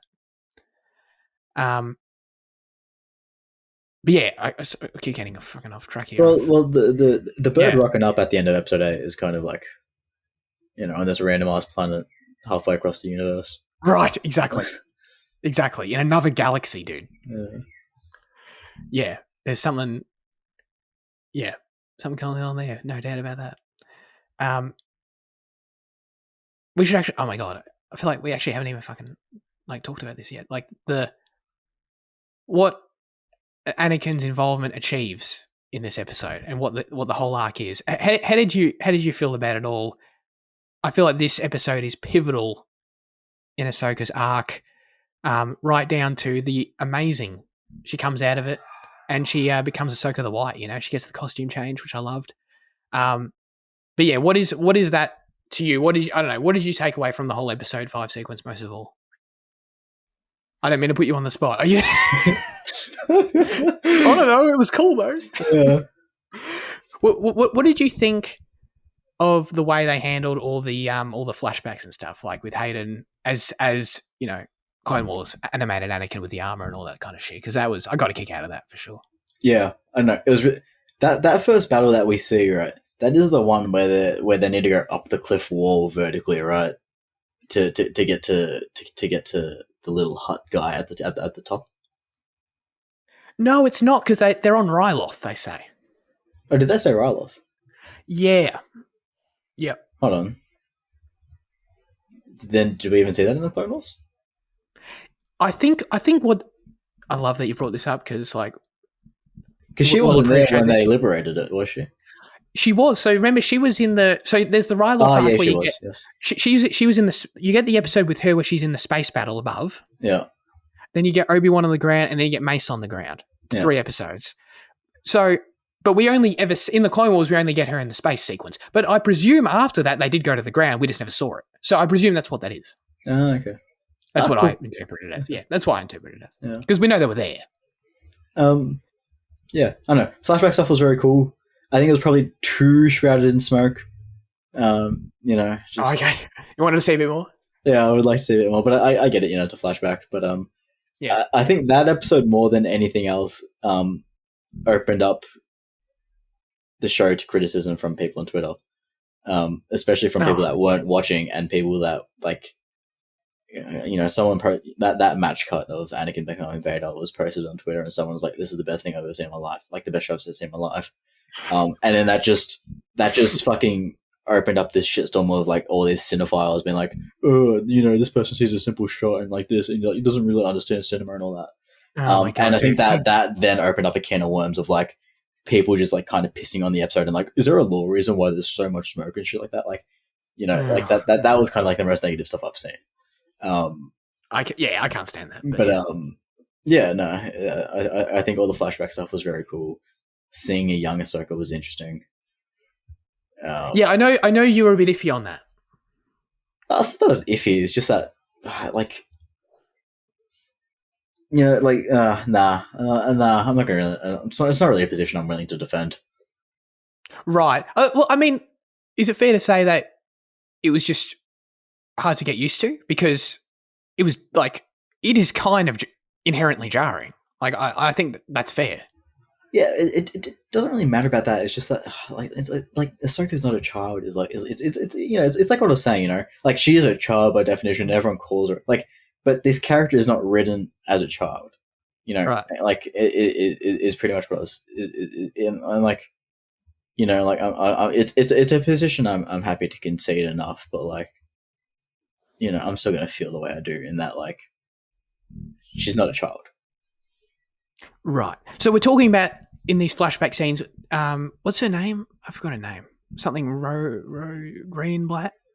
Ariana Greenblatt. Yes, Ariana Greenblatt, I think is what it is. Right. So she plays like 14 or 17-year-old Ahsoka in these scenes where she's basically playing live action Ahsoka of what she would have looked like in the Clone Wars time. You know, because in this show she's like in her 40s, but in the Clone Wars she was 15 or so, and it was so bizarre to see that. It's like, hey, on this show, I watched this kids animated show with this character for years, and now she's like here in live action as this new actress, and she sounded different, obviously. So, that was interesting. I wonder if my perception of her never feeling like a child comes from the fact that I started watching the show when I was so young. Like maybe I start when I'm 8, so like maybe in just seeing her as like older than I just never stopped seeing her as like a mature person. I don't know. Yeah, but it's the other thing I brought up. Like the Avatar kids don't feel like kids either. They're on this trip around the world to save people, and like they just act too mature to be written as kids, in my opinion. They're just I disagree with that. I think the Avatar kids are definitely kids. Like, there's all that shit where they pull funny faces at each other, and and Aang's got like the crush on Katara that's like that feels like perfect for an 11-year-old. It's like, I don't know. I feel there's a lot of comedy there. I feel like that. Well, he's 112. I mean, like he's not really a kid, is he? Damn, you got me there. Yeah. I thought the young Ahsoka was like. I'd be lying if I said it was seamless because it's inherently not. It's kind of weird. You know what I mean? To get a different portrayal of this character that we know so well, different person, live action, looks different than you'd probably imagine, sounds different than you'd probably imagine, all that, that there's baggage there, no doubt. But I did enjoy her performance. I loved seeing the Siege of Mandalore in live action. I got the biggest kick out of that one. And like, you saw the clone troopers with the, with the Ahsoka face paint from that episode, from those episodes. You see, that's another thing that when translated to live action just becomes a bit more weird. Like the clone armor? The clone armor is like we're painted with Ahsoka's face. Oh, really? Oh, I just thought it was great. This is fucking 17-year-old girl, just become like a hero to these, like, to the point where, we're just painting her face on you. Right. Oh, you mean like when you realize when you see how young she is and the fact that they looked at her that way. Yeah. Yeah, no, I sort of get that. That's fair. I didn't actually think of that, to be honest. That is sort of true. But I really enjoyed all this stuff. It does, yeah, like I talked about, it does create this slight barrier to entry, I feel like, where instead of just being able to be, even if it's really well done, but even instead of just being able to be immersed in it, like I would be if it was beautifully animated, for example, with the, like, imagine a version of this scene, this whole flashback thing, where it's animation, it's, the gorgeous animation we're used to Could you from them, imagine if they the OG voice cast. Can you imagine if they just like swapped to animation for episode 5? Dude, I would never condone that. That'd be a terrible choice. But no, like for real, like imagine this show animated. Yeah. Right. And like, I can't deny that like it would be easier for me to get into because there would be no like jarring slight barrier to entry stuff where I'm like, ugh, this is different. It would just be so, if it was Matt Lanner and Ashley Eckstein animated, it would be just so easy. It'd be like, it's almost hard to see how it wouldn't hit harder because there was no weirdness in translating it. So that's just a thought exercise, but I really still enjoyed the story that they told here. No doubt about that. For me, in terms of Anakin's role in this story and what it meant for Ahsoka. So, are you all in on like the Ahsoka the White stuff? Because I am. Yeah, I'm fine with it. Yeah. Okay, all right. Just because like Dave's always clear about his Tolkien inspirations. Have you seen the little drawing he did and posted on Twitter like years ago, like where it's Ahsoka talking to Gandalf? I think so. Yeah. Yeah, he's not subtle about this at all. That basically Ahsoka is him doing Gandalf. So for me, like that's what was sort of already knowing that and seeing this transformation. For me, the transformation, the strongest character development that Ahsoka has probably ever had is this episode and this confrontation with Anakin, because I think for her, and there's so many different ways to interpret it, but in my opinion, her facing Anakin / Vader was sort of her ultimate. It was like her Gandalf Balrog moment, to draw the direct parallel in terms of. I don't know Lord of the Rings well enough to like break that down, but in terms of like that ultimate trial before rebirth, and for her, if you think about where we left her in Rebels, like I said earlier, lowest of the low, at that point, she's destroyed by what Anakin has become. She thinks Anakin's dead, but Anakin totally rejects her and tries to kill her, and she has that moment where she reconnects with him briefly in the eyes, and then he's like, I'm here. I'm going to fucking kill you, So that role, what Anakin has become and that role of Anakin in her life has sort of become her biggest burden based on not being able to reconcile what he was and what he became. As she says, she feels like she can't be trusted to train more Jedi because she feels like she was trained by the man who became the most evil Sith Lord dude ever, and that's something that she really can't reconcile. And she needed to confront that fear in this episode, and I think that's what she did, and that's what Anakin was trying to teach her. I think there's that great moment right at the end where she throws it. Anakin, will you strike me down in anger? And she throws away her lightsaber just like Luke does. It's like that's such a recurring moment in Star Wars, and I love thinking about that because most major Star Wars characters have had the exact same choice presented to them: strike me down in anger or not, basically. And Ahsoka has that ultimate moment for her, that Luke Return of the Jedi moment, where it's like, you can pretty much summarize it as her version of that same scene. And instead of giving into her fear that, she can never overcome the burden of the fact that Darth Vader trained her, and, instead she chooses to throw away the lightsaber. She says she chooses to live. She's not going to succumb to that anymore. I think it's just hard to underestimate how impactful that was for her. And that's why I think the scene was so good. It was just like, she comes out of it literally in as I said, the Ahsoka the White costume change, It's like, she basically becomes a new Ahsoka at that point after she's let that go. And she's accepted who Anakin was.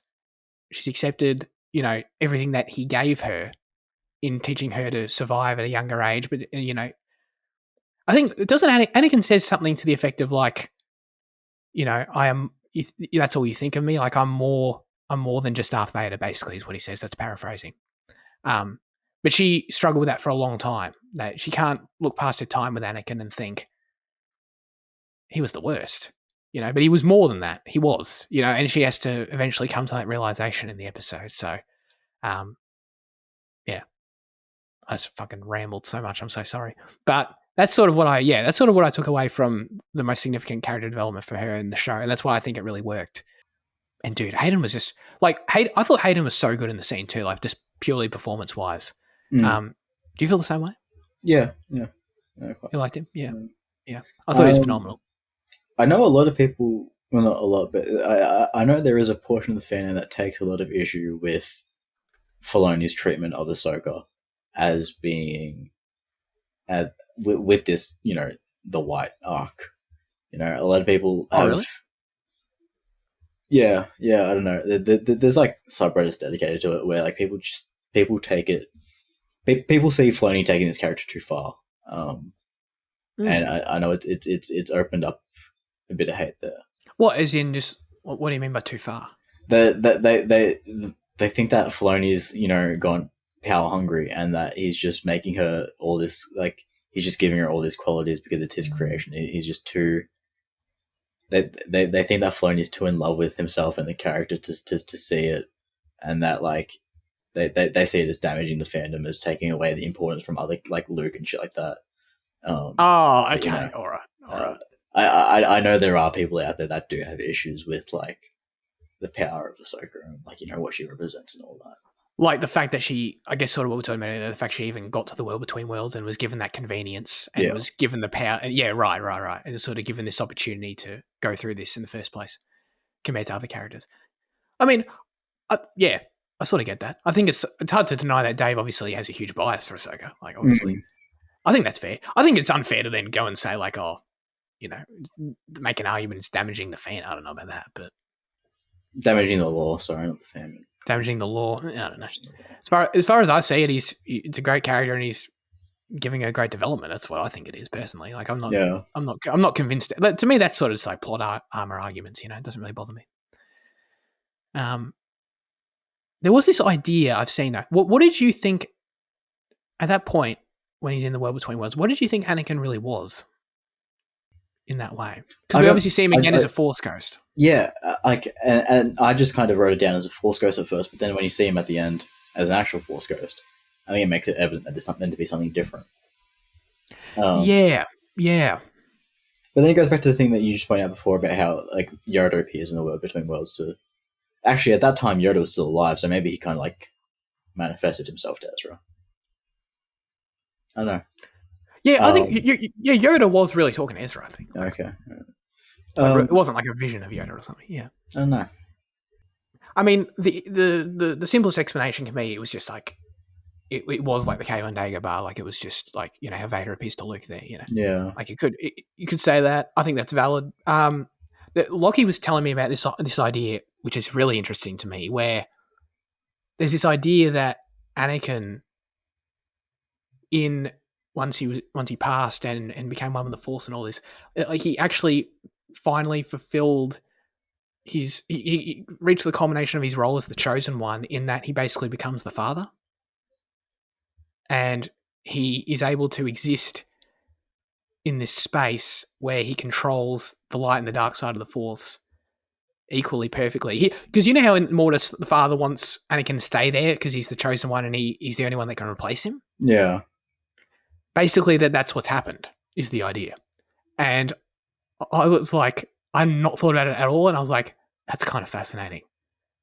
That was really... That opens like a whole interesting side of Star Wars. Worlds? Oh, because that's where he can influence shit. Yeah, presumably, yeah. Presumably he could appear there. So would that then take Mortis as like a kind of different part of the world between worlds or something like that? Or? Yeah, or at least some sort of parallel to it where like it exists in a similar way. Yeah. I just thought that was a really, really interesting idea. Yeah. And it makes sense. Like, he is the chosen one.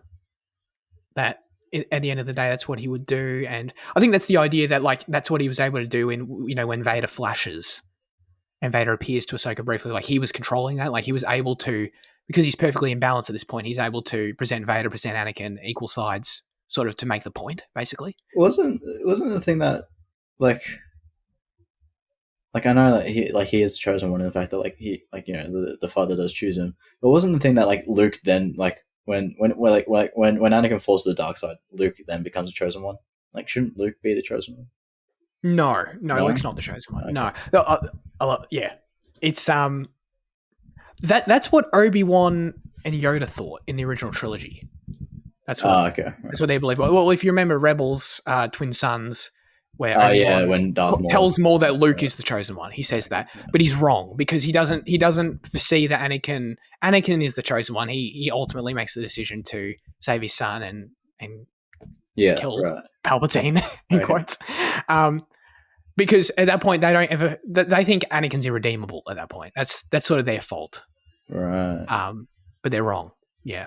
Look, Luke is obviously key. He's key. I think I've seen Dave describe it as Luke is the key which unlocks Anakin at that point. But Anakin is the chosen one. Yeah. Yeah. It's good stuff. It's good stuff. While we're still on it, let's jump ahead a bit to the finale. In terms of where we actually left everything. We talked about Baylan, but Mortis has come up. What the hell was going on there at the end with Baylan, do you think? I don't know.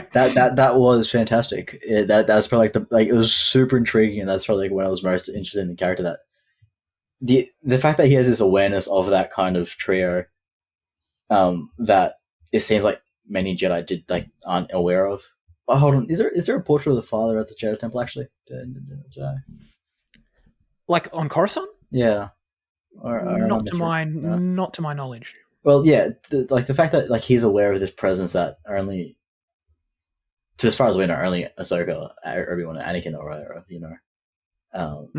Is very interesting for the character. And I saw this video breaking down what this could mean, and is this going to be the introduction of Abeloth, I think it is. Is that the character? Yeah. I'm not in. I don't think that's what's happening, but yes, I have seen that idea. Yeah. Which I think is really cool. Because in that video it explained what it is, and I was like, oh yeah, that's pretty sick. It's something I'm unfamiliar with. So if it does go down that route, I'd be happy. But yeah, I like the appearance of those statues at the end was awesome. Oh, absolutely. It was such an amazing callback. That reveal, like I said, I was already so invested in what Baylan was after. Hang on, so he wants to control space and time? What the fuck does that mean? And then when you get the reveal that it's, he knows about Mortis, and he wants, that's never said, but I think it's pretty well implied by the visual, that he understands what Mortis is, and I interpret it as he's basically, I think he wants to effectively become the chosen one, force his way to become the chosen one. He wants to basically force himself into the position to be the father where he can control the Force or control space and time, or I don't even know if the specifics of it matter. He says he's after great power to influence events, basically. That's the gist of it, right? And we understand that becoming the chosen one, becoming a Mortis god would go a long way in doing that.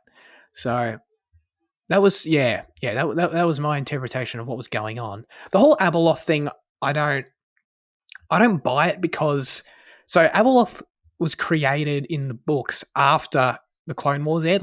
So what they did with the Mortis in Clone Wars happened, and then after that, a bunch of authors got together, completely unrelated to George, got together and came up with this whole story about Abeloth and the mother, and all more backstory expanding out Mortis, basically, right? And Abeloth was a part of that. But Dave is so strict on going on what George taught him and his understanding of Star Wars. It's not a George thing, the whole concept of the mother. And I believe Dave has a better understanding of Mortis than anyone else, and he's not going to follow what these authors came up with for Mortis. Okay. You know what I mean? That's my opinion. I could be totally wrong. He might really like it. There was a light that was flashing towards Baylan, right, at the end of the shot? Yeah, there was something going on there. So there is something there. Yes. Could it be I don't know, some the monastery on Mortis?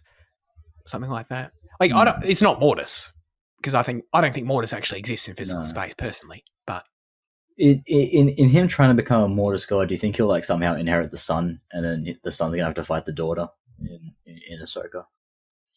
Well, as in Ahsoka represents the daughter and he Yeah. represents the son. Yeah.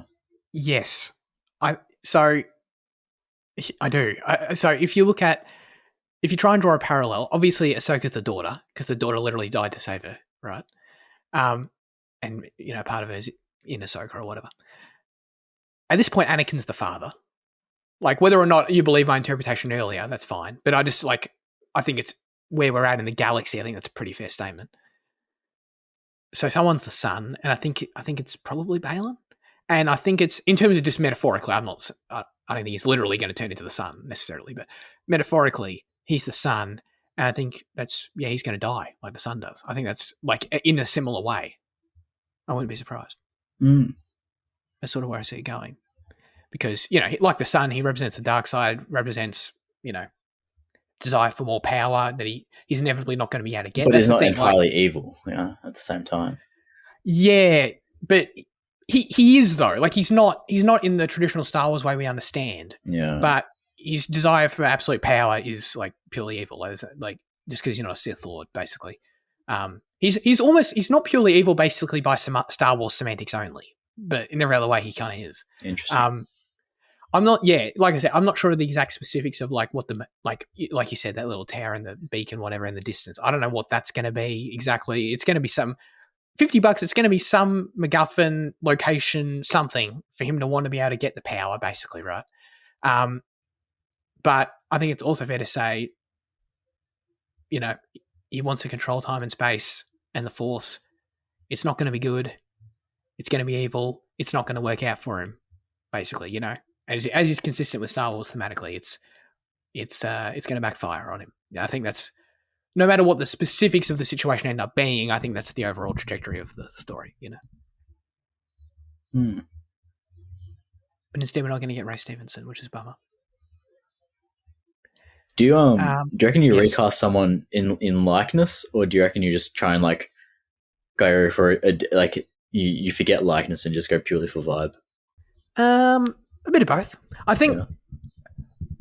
Yeah, I think vibe's more important, but like I think you still need someone with a grey beard.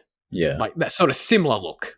Yeah, I don't think you need someone who looks like deadpan Ray Stevenson if they're not going to get the vibe right. Yeah. I think that's a good point though. Anyway, sorry. I think the actual original reason I wanted to bring this up was when we were talking about Anakin and what he is in the world between worlds. He appears as the Force Ghost at the end. Do you think, does Ahsoka know he's there at that point? Like, is that how you read the scene? Yes, I do. And I saw some people were confused by it, but then I saw someone explaining that the reason that he doesn't appear at first is because you're looking at Sabine's perspective and Sabine doesn't see him. But then on the second look, you look through Ahsoka's eyes and that's when you see him. Yeah, I think that's true. She gives, it's not obvious. It's not, she doesn't like look and give a wink or something, but yeah, I do think it's like she said earlier in the episode, like Anakin was always there for her. I think she feels him. She knows. And that was a beautiful final visual. I loved it. That's sort of when that's another thing the show did really well. Like, it feels like their relationship, the Ahsoka Anakin relationship, which is so important to us, for the first time, it just feels like it's just Star Wars. It's not on its own little animation island where it's like, oh, do you know Anakin had a Padawan? And like 80% of people are like, what?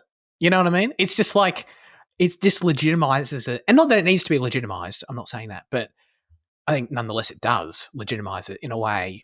And it just makes it feel much more significant. And it bridges the gap again where like Clone Wars does so much for the prequels. And this almost adds a whole new layer where, because you can literally see Hayden and Ahsoka interacting, it's like you go back and watch the prequels again, and it's like it feels even more cohesive than ever before because you've literally got the same actors, the same visual language. So yeah, it's another thing the show. It just makes it all feel so connected in a way it never really has before, I think. Yeah, it's good to know she can actually chat to real Force Ghost Anakin, and he's out there, That's what's really cool about it. Just like Obi-Wan with Qui-Gon, How do Force Ghosts work? Do they have to catch a shuttle to that planet, or does he just manifest where he wants? Oh no, he just pops up wherever he wants. Yeah, yeah. Can all ghosts do that though, or can he only do that because he's the chosen one? No, all ghosts can do that. Yeah. Yeah. It's just like Qui-Gon and Tatooine, you know. Just like well, it's like Obi-Wan, Yoda, and obviously Anakin at the end on Endor, you know. Yeah, but that's all within the same galaxy. You know, they could have. Oh, you're saying like if the galaxy matters? Yeah. No, I don't think so. Yeah, they just they do what they want. They exist in the cosmic force, you know. It's very spiritual. Yeah, yeah. Speaking of the galaxy, thank you for the transition, Jan. I appreciate that. How was this? This can't be overlooked, dude. This show took us to a new galaxy in Star Wars. Yeah, a new whole thing. I thought what they were going to do was show us like something similar to. I thought this new galaxy was going to be how they incorporate Zeb, in that they were going to go like somewhere close to Larasan, because that's shown to be in like a new galaxy on like the very edge, at least, right? It's not a new galaxy, but No? like it's obviously in some hard to reach space. Yes. Okay. Oh, so you were thinking that Zeb was going to end up turning up? Yeah, because I thought he'd be in that second galaxy, because I was like, you know, when they go through that star cluster, I thought like, you know, I thought it was like a bit of a portal to another galaxy type thing in Rebels. Oh, okay. Yeah. Okay. I mean, it is noteworthy we didn't get Zeb at all. He's the only main Rebels character who didn't turn up. Probably enough money. Budget. Yeah. Exactly. Yeah, no, this new galaxy's sick. I love bringing the Star Whales in. Oh yeah, dude. I don't know. They're just such a cool beast. You know, it's. Do you know anything about how people have reacted to that are unaware of Star Whales? So yeah, my friend's father didn't seem too fazed by it. Yeah. But that is probably the best example in the show, where it's like, if you haven't seen animated Star Wars, you'd be like, okay, magic, all right, maybe, all right, I can kind of get behind that. Okay, wait, there are there are whales in space. Like I do travel at hyperspeed, and exactly, and I would be I would be understandably like, what the fuck, you know. But like, yeah, so I'd be really curious to see how other people felt about that. But obviously, we know all about the Purrgil, and I love them. I think that, they translated great. Absolutely. Yeah, I think that looked great. That probably surprised me the most. The fact that like the CG actually looked good on them. A lot of the CG in the show just looked really good. Like I loved like the scale of, like, you know, the Eye of Sion, the hyper ring. Oh yeah. I think that looks great all the time. Yeah, absolutely. The Purrgil are so good, man. They're very obviously the thing with this show, and it's just very fantasy, which I know we've talked about before, but the Purrgil represent that, like big creatures and that kind of side of Star Wars, and the fact that we end the season like we were talking about with a lot of the main characters stranded on Peridia. To me, that felt like Middle Earth, Peridia. I think that's quite intentional. Like, you know how the characters also have to like travel on mount everywhere, you know, and you've got the Naughty, which kind of feel like hobbits in their own little, like in their own unique way. To me, like Peridia felt like Middle Earth, like in the sense that it felt like it's this corner of the Star Wars galaxy that exists in its own little, like, because it's literally another galaxy. It's like a corner of it that's just fantasy land, you know, like, and the inspiration is obvious. And I thought it was really cool. I liked it. And the fact that we're probably going to, I mean, I assume, do you reckon season 2 is going to like mainly take place there? I wouldn't be surprised if we had a similar 4-4 split. Because now Ezra has to obviously go back to get them. Yeah. Unless they do get out through whatever that watchtower flashing light is, if that's like a portal as well. If they use the world between worlds to travel or some shit again. That's the thing. I feel like I think they can't reuse a method they've used before to get there or back, right? Right. Space transportation done, I think. Yeah. Star Whales. I think they were pretty clear the Purrgil aren't going to be coming back. No, not if they were fucking exploded. Yes. No, I believe they swam through the mines. Swam. Yeah, I wouldn't be surprised if they get back in that kind of a way, a different way. Do Do you think the Purrgil though? Do you think they get offended by? Because you know everyone in the show calls them star whales. Is that like a slur? Do you reckon to them? Because they're Purrgil. I don't know. I feel like I could see them taking offense to that. They're intelligent. They're described as star whales a lot in Rebels as well, aren't they? Yeah, but that's before they sort of like. That was kind of at first before they like started hanging out. Yeah, true. Came on good terms. Yeah, before Ezra talked to them. Yeah. It's like I actually like to be called the Purrgil guys. Come on. I feel like Ezra's communication with wildlife was like his really unique thing. And absolutely. And I'm not sure if I like that Ahsoka can now also talk to Purrgil. You know. Oh, okay. It takes away from Ezra, you know. A little bit. I see that. I think they made up for it with the Noddy though. Like, did you like that? Because I thought, first of all, I could see, I don't know, surface level, some people would be like, oh, these are cringe. I don't know. I thought they were fun. I thought the humor was good. And most of all, though, they felt straight out of Rebels. Like, I could, dude, tell me that you couldn't see a Rebels episode where Ezra befriends these little dudes. You know what I mean? 100%. It's spot on. It's like so consistent. I think, is this where we transition into Ezra? Yeah. We probably should. I didn't realize we were going to take so long to get back to it, but yes, please. Yeah. He's my favorite part of the show, dude. I love Ezra as a character. He's brilliant, fantastic. And translating him to live action is something that we talked about a lot. Casting him, we talked about fuck tons. In him. And then I think when Aman finally got the role, I think we were both surprised, right? Like, or did you say it makes sense? Actually, I don't remember.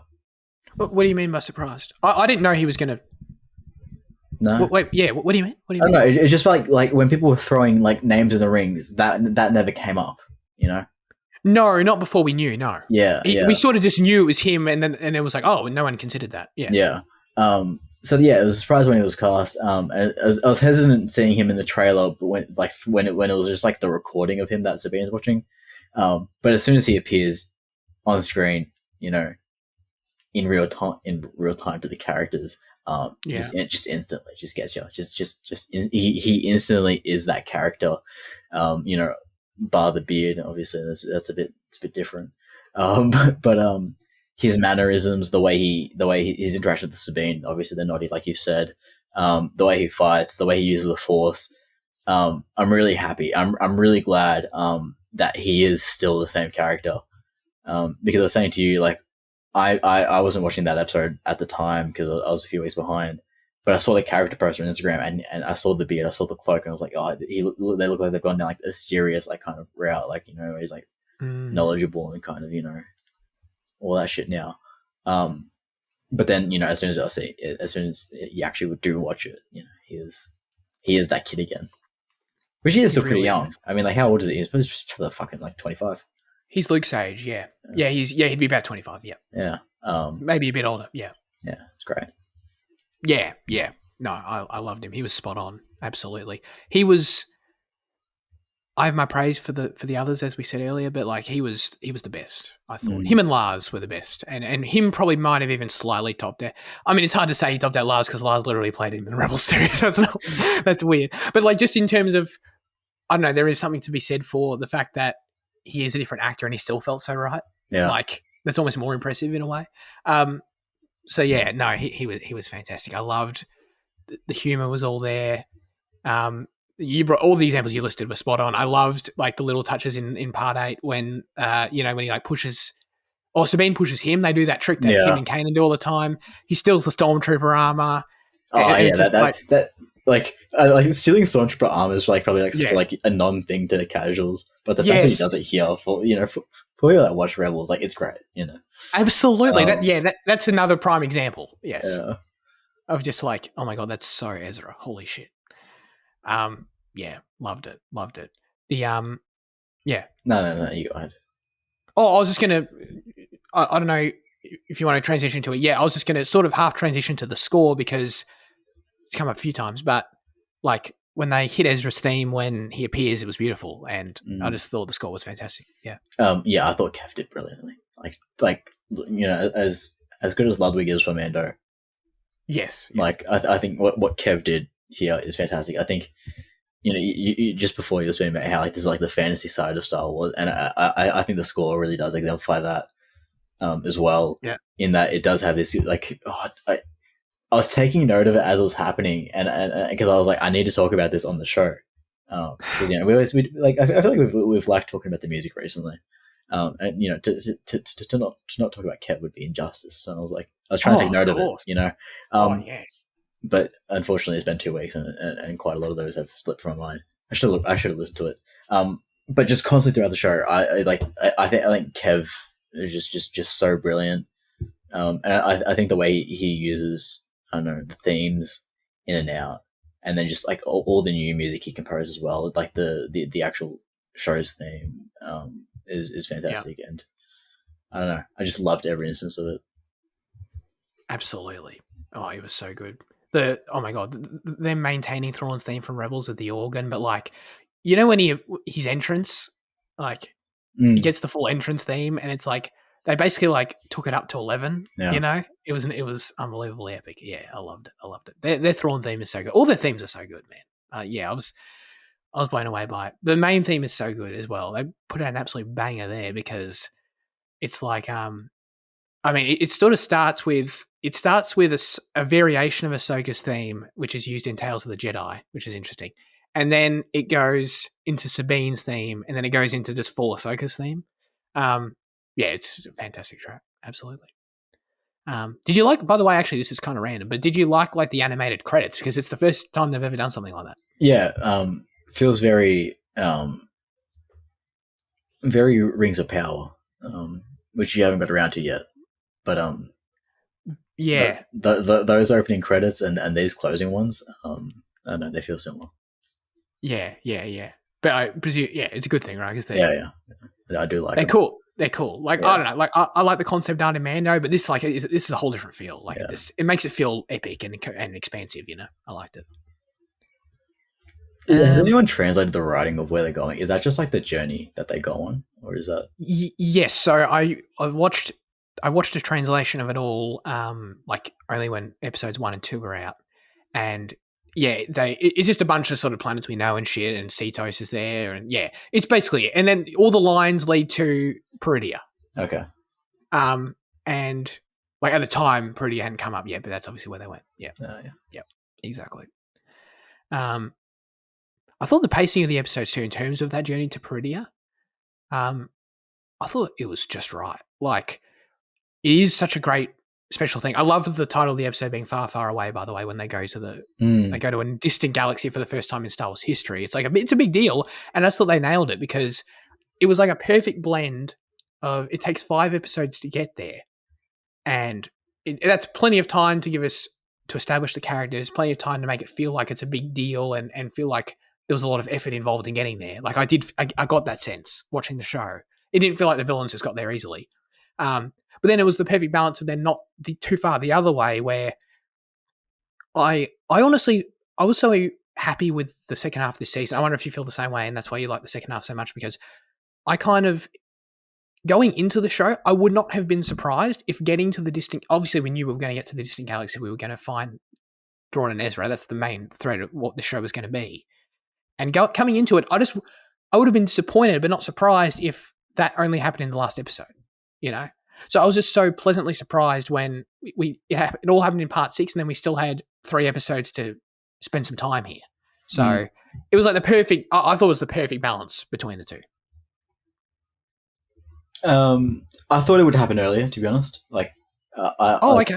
I thought we would have got to see Thrawn a bit more at his strongest, where like I thought we'd see him back and commanding like armies, and I did think that we would get a bit. I thought that everyone would get back to the galaxy, to the canon galaxy, and I thought we would get to see Thrawn in play a bit. So I just thought it was going to unfold differently. Actually, like I wasn't too worried when they didn't get there because I thought the season was longer than what it was. But that is fair enough. I mean, that sounds, we just had different expectations. Then it sounds like I thought it was a 12-episode season. I don't know why, but yeah, I wish. Yeah. No. Well, in terms of that, so do you think? I think we're both in agreement that there's going to be a season 2 before the movie. So that's the thing. All of this is, but we know Dave is directing a movie in the next few years that's going to be the end to all this. And we just don't know exactly how many seasons of TV are going to be left to get there, basically, is what we're still waiting on because of the strike. So I presume, do you foresee a season 2 where it's them dealing with Peridea, Balin, getting out of there at the same time, simultaneously, like Thrawn and Ezra, them building that conflict in the main galaxy, then Ahsoka getting back, the conflict's built in the main galaxy to basically almost another war scenario, and then the movie's the war. Do you reckon? I'd hate to have Ezra dealing with Thrawn on his own without Sabine. Well, not on his own because obviously Hera's there, but actually that's another thing. I wish that Thrawn had shown, like, he does recognize Sabine, and there's always that line, but I wish there was a bit more between them. Yeah. So if that is the route, I wouldn't. If they spend the whole second season on Peridea, I would then want a third season of them all together going up against the throes of Thrawn before the movie, to be honest. Okay. Yeah, I think there's no doubt that obviously Peridea is its own beast, but I think there's still no doubt that they have to keep building Thrawn and Ezra and that side of it before the movie. I don't think you can't jump into the movie from where we left Thrawn, I don't think. No. But the other possibility would be is that does Thrawn become the main villain of Mando season 4? And they do it there. They do that half of it there, I mean. Yeah, but then you have to do a weird thing with Mando where you actually like make him an explicit good guy rather than. I mean, he's already pretty. At this point, yeah, but he still exists as. Actually, no. I guess in taking Grogu on, he's kind of. Yeah, I don't know. I like personally, I wouldn't want Thrawn involved. But you kind of have to because that's where you talked about the Shadow Council, isn't it? Yeah, that's correct. They've already set up Thrawn in Mando a little bit. So it's like, and I also feel like you can't have like all the story threads leading into the movie only exist in the Ahsoka show. Like Mando has to pull its weight to get to the movie too, because Mando's going to be equally as important in the movie. Is he? Well, yeah, that's probably. He. I don't think Mando will never not feel like a not fan fiction character. Oh my god! I sort of started. Yeah, I felt that way a little bit in season 3, no doubt. I think when he took off his helmet, they were close to making him a real character. In that you actually see Pedro and you see his face and what he's feeling. But then in this reassertion that he is under a mask and that you've pretty much dropped Pedro entirely as an actor.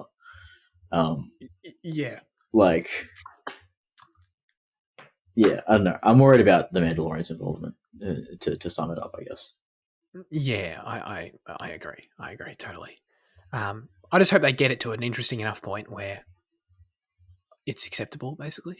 Actually, what I'm really scared of them doing is that Thrawn. They're going to try and make Thrawn steal the child again, and then we're going to have to we're going to have to go over season 1 of Mandalorian again or season 2. No, Thrawn won't do that. No, like Thrawn wouldn't do that, but fucking George Favreau would. John Favreau, would. John Favreau would. I love how like Thrawn and Favreau are like two competing interests. You know what I mean? Like Thrawn, they are. The sentient Thrawn wouldn't, but John Favreau would make him. I totally know what you mean. Oh wow. Okay. God, I think holy shit. I actually think we did cover the main points. Oh, I can't believe it though. I had tons of other like random little shit we don't need to do. Yeah. For your sake, I feel like we probably can't make it too long. Yeah, honestly, I probably won't edit this much. It's been good anyway, I think. Yeah. I mean, yeah, it's for people who are interested in listening. It's. I feel like you'll like this, or if not, you just wouldn't have listened in the first place, basically. Okay. I'll 2 more quick questions. Actually, I think these are valid. First of all, this is the most important question. Actually, to be honest, what is Sabine's best hair? I like her like season 2 or 3 hair of Rebels. Okay. when like I'm not a fan of like the crew cut or whatever you call it when like it's like super short that she now adopts in the show. But I do like the season 2 or 3 one. I don't. I'm the super long hair. Not a nice fan of. But yeah. No, yeah. Whenever she puts the green in it in the show is when I like it. Oh, interesting. So I'm surprised you like season 3 then. Is that what it is? Yeah. So dude, season 3 is my favorite. It's the white and with the purple tips. Yeah, that's quite good as well. Love that one. Yeah, I love that one. That's my favorite. Yeah, okay. No, that had to be spoken. Asked. Yeah. I knew you had I knew you hated the long hair thing. So I didn't hate it. Oh no, sorry. I thought the short hair thing. Yeah. Sorry. Oh, yeah. You hated that. Yeah. Okay. What was your favorite and least favorite episode? Because we spoke a lot in generalities, but there are 8 parts to this show. Favorite would probably be episode 7, maybe 8. Oh, really? So is that because of like a lot of the Ezra stuff and the action? A lot of the Ezra stuff. Yeah. Gotcha. I get least favorite might have to be episode 3 by default, considering I forgot about it. Okay. Yeah, probably episode 3. I guess I'd have. I'm agree. Yeah, part 3 was fine. It was enjoyable action to get to the point. Basically, is all it was, and it was the shortest too. So I think that was pretty clear. Dude, there was so many. It's hard to look past part 5 for what I got out of it. I also looking more to the main sort of story, non-Anakin stuff. Part 4 was actually probably my favorite. Like I loved part 6 too because of Thrawn and stuff, but part 4 I think might be underrated because it has nothing exciting's really happened yet, but I just thought like a lot of the setup they did was really strong. Like I said, the Sabine scene. I really like the Bail and Ahsoka fight. Tons of the fights are really good. I just thought it was a really great setup episode that made me, and then of course the teaser at the end, like all of it was just a great lead up to what we got after. Yeah, I liked part 4. And a great title, Fallen Jedi. Dude, Fallen Jedi? Shadow Warrior. They should make a game called that. They should. That's a great point. Yeah, slightly rearrange the words. What did you think of what did you think about the kind of like the wider universe stuff we got, like where we saw like the new Republic, stuff like that, and like Mon Mothma, and that bloke from Mandalorian that flies the X-wing and shit like that. Oh yeah, Carson Teva. Yeah. What do you think about this ignorance that we see from the Council about Thrawn's return? It's very Ministry of Magic Voldemort-esque. Absolutely, it is. Yeah, great comparison. I mean, yeah, I liked it. I mainly it was cool. Like I liked the scene when like the actual council scene you're talking about, the main one where like Akbar's Seppo there. rocks up. Yes, your boy 3PO rocks up. He that was a good cameo. I liked that. Yeah, I don't know. Like obviously it wasn't like the meat of the show to me at all, but I thought it was decent. I think maybe I wouldn't be surprised if you felt this way actually. Like I feel like you could make the argument that like Mon Mothma just feels it's interesting having 2 different portrayals of Mon Mothma on screen with Andor and Ahsoka, and they are quite different. Obviously different points in the timeline, but it's still Genevieve O'Reilly. It's still I could see that being maybe it's weird to some people, but it makes sense to me just because I draw Mon Mothma and Ahsoka back to Rebels and back to Rogue One. Sorry, sort of those 2 versions. They feel right, and then Andor's sort of its own beast, which is fine. Obviously, like Andor's, it's Andor, but in terms of what we already knew about Mothma before Andor, like I think this works fine. Yeah. No, I'm thinking no qualms with her. Yeah. And like I said, it was just, it was basically, for me, it was sort of Hera time when those scenes happened. Yeah. It was like, oh yeah, Hera, Chopper, great. I think if anything, that's important in putting in the legwork to incorporate Mandalorian back into it. Right. Because I feel like he's more likely to interact with the Council stuff rather than the Jedi stuff. Oh, definitely. Especially with what they set up in that season 3 episode. What's it called? Episode 3. The Coruscant episode of Mando. Yeah. It's like very tied. It feels very tied into all that. Yeah. Absolutely. All right. Are you good? I guess I'm good. Excellent. Thank you for the good last question, though. Let's get to our final verdicts for Ahsoka. I don't know. like I presume there's going to be a second season. It hasn't been confirmed yet, so like I feel like I can't call it Ahsoka season 1 because it's a bit presumptive. Anyway, Ahsoka right now is all we got. Jayden, what are you going to give it? Oh, I think I'll give it an 8 out of 10. I think it was a really strong Star Wars. Really great moments throughout, but particularly that last half of the season. Yeah, I think it's good that the show never left. Like I was never wanting more. I think it always gave me what I needed, even if I didn't know what I wanted. Oh, okay, interesting. Yeah. Yeah, I think that's probably a strength of the show. Yeah. Yeah, good point. Yeah. I was going to give it an 8. I sort of almost feel like I talked it up higher, but I'll give it a strong 8. No, I thought it was a really great show. I really, really did enjoy it. Even like episodes, I think we didn't say this in like least favorite parts. Like episodes 1 and 2 had that awkwardness that we sort of brushed over. But even then, like the characters are I'm so, as I said, so invested in the characters and what the story was going to end up being that like it barely bothered me, So even at its worst, it was still like I was still very interested, basically. Where does this fall for you in terms of Star Wars television, live action Star Wars television? For me, it's my second favorite product behind Andor. Behind Andor, yeah. I like this better than Andor, no doubt. Okay. It might be. Yeah, it's probably top. Yeah, it's got to be live action. It's got to be top. Jeez. Yeah. It's weird. Like I don't know. I could break down Mandalorian into seasons, but like because I really like Mandalorian season 2 a lot, but it's like then there's season 3, so that's sort of tricky, I guess. But and I really liked Obi-Wan too, as you know. So yeah, no, this would I think this has to be top. Cool. Which is great. Yeah, absolutely. Okay. I guess let's skip highlights here. Skip all that. Let's get to the question. Let's do it. Oh my god, this has been going long. All right. I feel like we always miss out on like the super meaty episode because like when we do see like the 2 hours, we start to cut segments. So Yeah, but yeah. I don't know. It'll be tough to hit that 3 hour mark.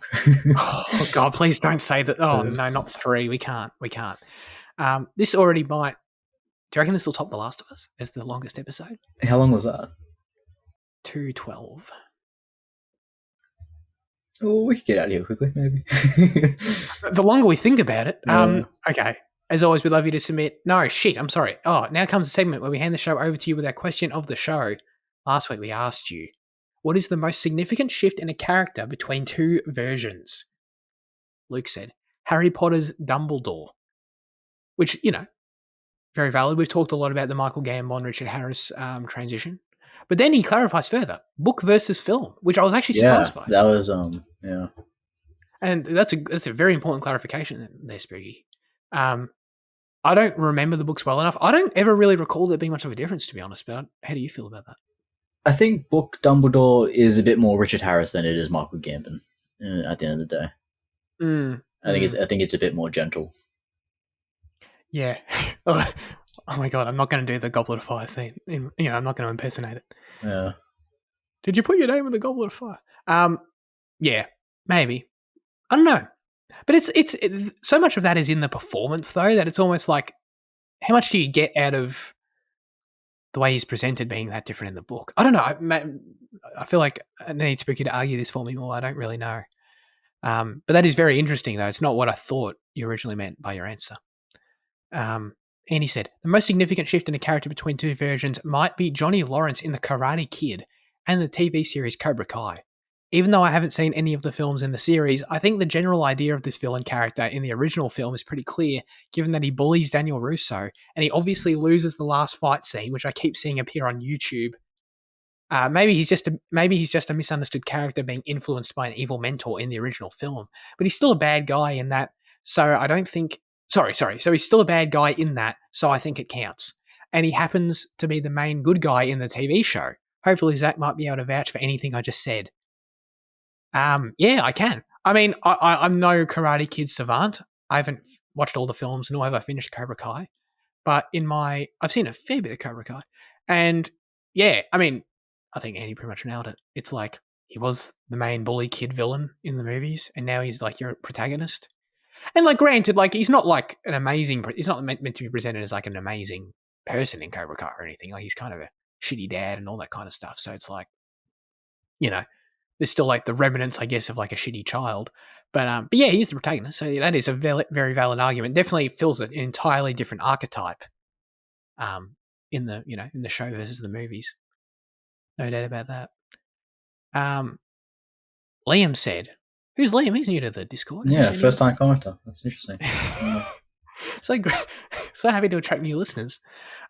He said, this is a great answer, by the way. MCU Odin versus God of War Ragnarok Odin. MCU Odin is kind of goofy like his son, and regardless of whatever lore I've forgotten signifying Asgard's importance, the place in the MCU has always felt like a somewhat irrelevant island planet where they name drop a bunch of Nordic sounding shit. Ragnarok Odin, however, has a menacing presence, is totally evil, and has flair. He's also played by that guy. I forgot his name. Richard someone. He's played by. He's in the West Wing, and it's just like the performance. For anyone who's played or seen God of War Ragnarok, the performance is like not what you'd expect from Odin at all. It's like he's kind of. I don't know how to describe. He's kind of like a politician almost. It's weird. It's very interesting. I liked it a lot. It's a very interesting take. He isn't showboaty like his MCU counterpart, and the same goes for Thor, who is basically just Odin's muscle. The game may be too meandering and puzzly for my taste, but the father-son boss duo is one of the main things beckoning me to finish it. Absolutely. Great answer. Yeah, I loved them in that game. And yeah, Fitzy, that's the best reason to finish the game, absolutely. There's stuff later in the game as it goes is great. So yeah, great. Very valid reason. Okay.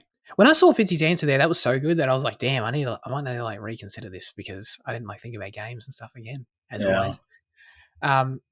Jayden, what are you thinking? The funny thing is, I thought of Thor as well, but in a different context. I thought about just the difference between Thor 1 and 2, and then Thor 3 and 4. Just that they're very different Thors. And you got your wisecrackers. The other one I was thinking that I'm not sure if I can back up now. I feel like I remember there being a significant difference between the way that Brian Cox plays Hannibal Lecter and Anthony Hopkins plays Hannibal Lecter. Oh, okay. Between Manhunter and then Silence of the Lambs. It's something I felt at the time, I think, and it's not something I can back up now because like it's been a while since I've seen either product, to be honest. But that might exist. I think I'm pretty sure there might be a gap between those two iterations. Okay. Yeah, I haven't seen. Sorry. No, dude. I literally only learned that Brian Cox played Hannibal like 2 weeks ago. I had no idea. That was news to me. So I was like, oh shit, that's kind of cool. Interesting. I mean, there are tons of like straightforward ones I could pick, like bloody, I feel like it always comes back to James Bond and Batman for me, Well, I was thinking of the difference between like the Craig ones as well and the campy stuff. Absolutely, and the same can be said. I mean, okay, I guess the bigger question for Batman is like, what's the biggest difference? It would be like, it would have to be George Clooney and Robert Pattinson, I think. Well, what about Adam West and Adam West, actually. Yeah, Adam West and Robert Pattinson's the biggest Batman difference. That is wild. Yeah, there are lots of interesting ones. For me, we talked a lot about the animated Star Wars characters and stuff. To bring it back to Star Wars, because of course, and very consistent with Ahsoka. I've long said, and I think you might know this about me, Jane, but I've long said that the Anakin from live action to animation is hugely different in terms of when you get Matt Lanter and the way he's portrayed in the Clone Wars. And it really is. Because, I mean, for so many different reasons. First of all, Matt Lanter doesn't really sound much like Hayden Christensen at all. They have very different delivery in their lines. Second of all, Anakin's actually presented as a hero in the show. And, a flawed one. Like, he has dark side moments for sure and, like, interesting development. But at the end of the day, he is a hero of the Republic in the show. That's what he is. And he represents that well, which I think works better in the movies when, like, he turns to the dark side. It's like, holy shit. Whereas if you watch the prequels, I think when I rewatched Attack of the Clones over a year ago now, like, I kind of forgot, like, oh, wow, this is all anyone had of Anakin, and he's just a whiny brat. Like, that's literally all you had. And so you had whiny teenage brat, and then you had Revenge of the Sith, and that was kind of it. And like the Clone Wars, in terms of building him up as a hero, and him being a war general, all these different aspects that are so important to the character, his relationship with Obi-Wan, all this stuff is so important, and it's just you just sort of don't get it. His relationship with any characters, honestly, even with Mace. Yeah, Mace, and, yes, and yeah. Well, you get in the show, you get like they disagree on some things, but you get like there is a mutual respect. They work together, all that kind of shit. In the movies, it's kind of like Mace is just like, dude, you're just like an annoying uncle or something. And you see, just everything. Like time's a real, is a real factor. But that you don't get to see the Anakin that probably George wanted you to see in the movies. Yeah, exactly. So yeah, that's huge. But I guess my larger point is that in an interesting way, as I was sort of arguing earlier with this show, it's come all the way back around for me, where this show specifically connected the dots between them perfectly to where it's now almost like they went from being so different and, complementing each other in different ways for them to, elevate each other, which I think the Clone Wars always did elevate the prequels, and that's great. But instead of them being two different things where one elevates the other, it now feels like it's come around to where they're not so different anymore feeling to me. It's like, I see that, I mean, as we already talked about, I don't want to repeat myself. It's like, as seeing Hayden in that Clone Wars armor with that shorter haircut, very recognizably Hayden delivering his dialogue because it's Hayden, right? But he is, in that moment, hero Anakin. He is Ahsoka's master Anakin. He is what Anakin is in the Clone Wars, but it's Hayden. And it's like, finally I see it. You know what I mean? It's like, it took like 20 years, but like it's there now on screen for me.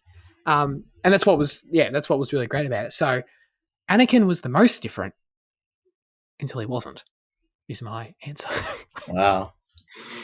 So yeah, I brought it all back around to Ahsoka. Okay, very good. Let's get out of here. As always, we'd love you to submit your responses, thoughts, and or reviews for next week's film in the YouTube or Instagram comment section, or join the Discord server. This week, the specific question we'll be asking you is, what is your favourite final film in a franchise? Let us know. I guess, is Spooky going to find interpretation in like final film? Like what films have technically ended? What franchises are over? He's going to call The Last Crusade the final film in the Indiana Jones trilogy. It's like, no, I might have to ban that. It's like we'll just remove responses we don't like. Yeah, yeah. People don't realize we actually always do that, but yeah, I feel like okay. Right now, I think it's fair to establish that if a franchise may possibly continue in the future, but may not, I think you can. I think you can answer that. I think that's fair because it may not continue, but you can't like start subcategorizing franchises and say, oh, it ended. I was like, no, it didn't. Could you say Return of the Jedi or not? No. Okay. Absolutely not. No. Right. You could say The Rise of Skywalker, which would be a great answer. But well, this really throws a spanner in the works because I genuinely might have said Return of the Jedi. Right. Okay. Yeah. Okay. Well, okay. Does the Hunger Games even count? Because we're getting a prequel. Oh wait, are we talking about timeline order? Or are we talking about like production order?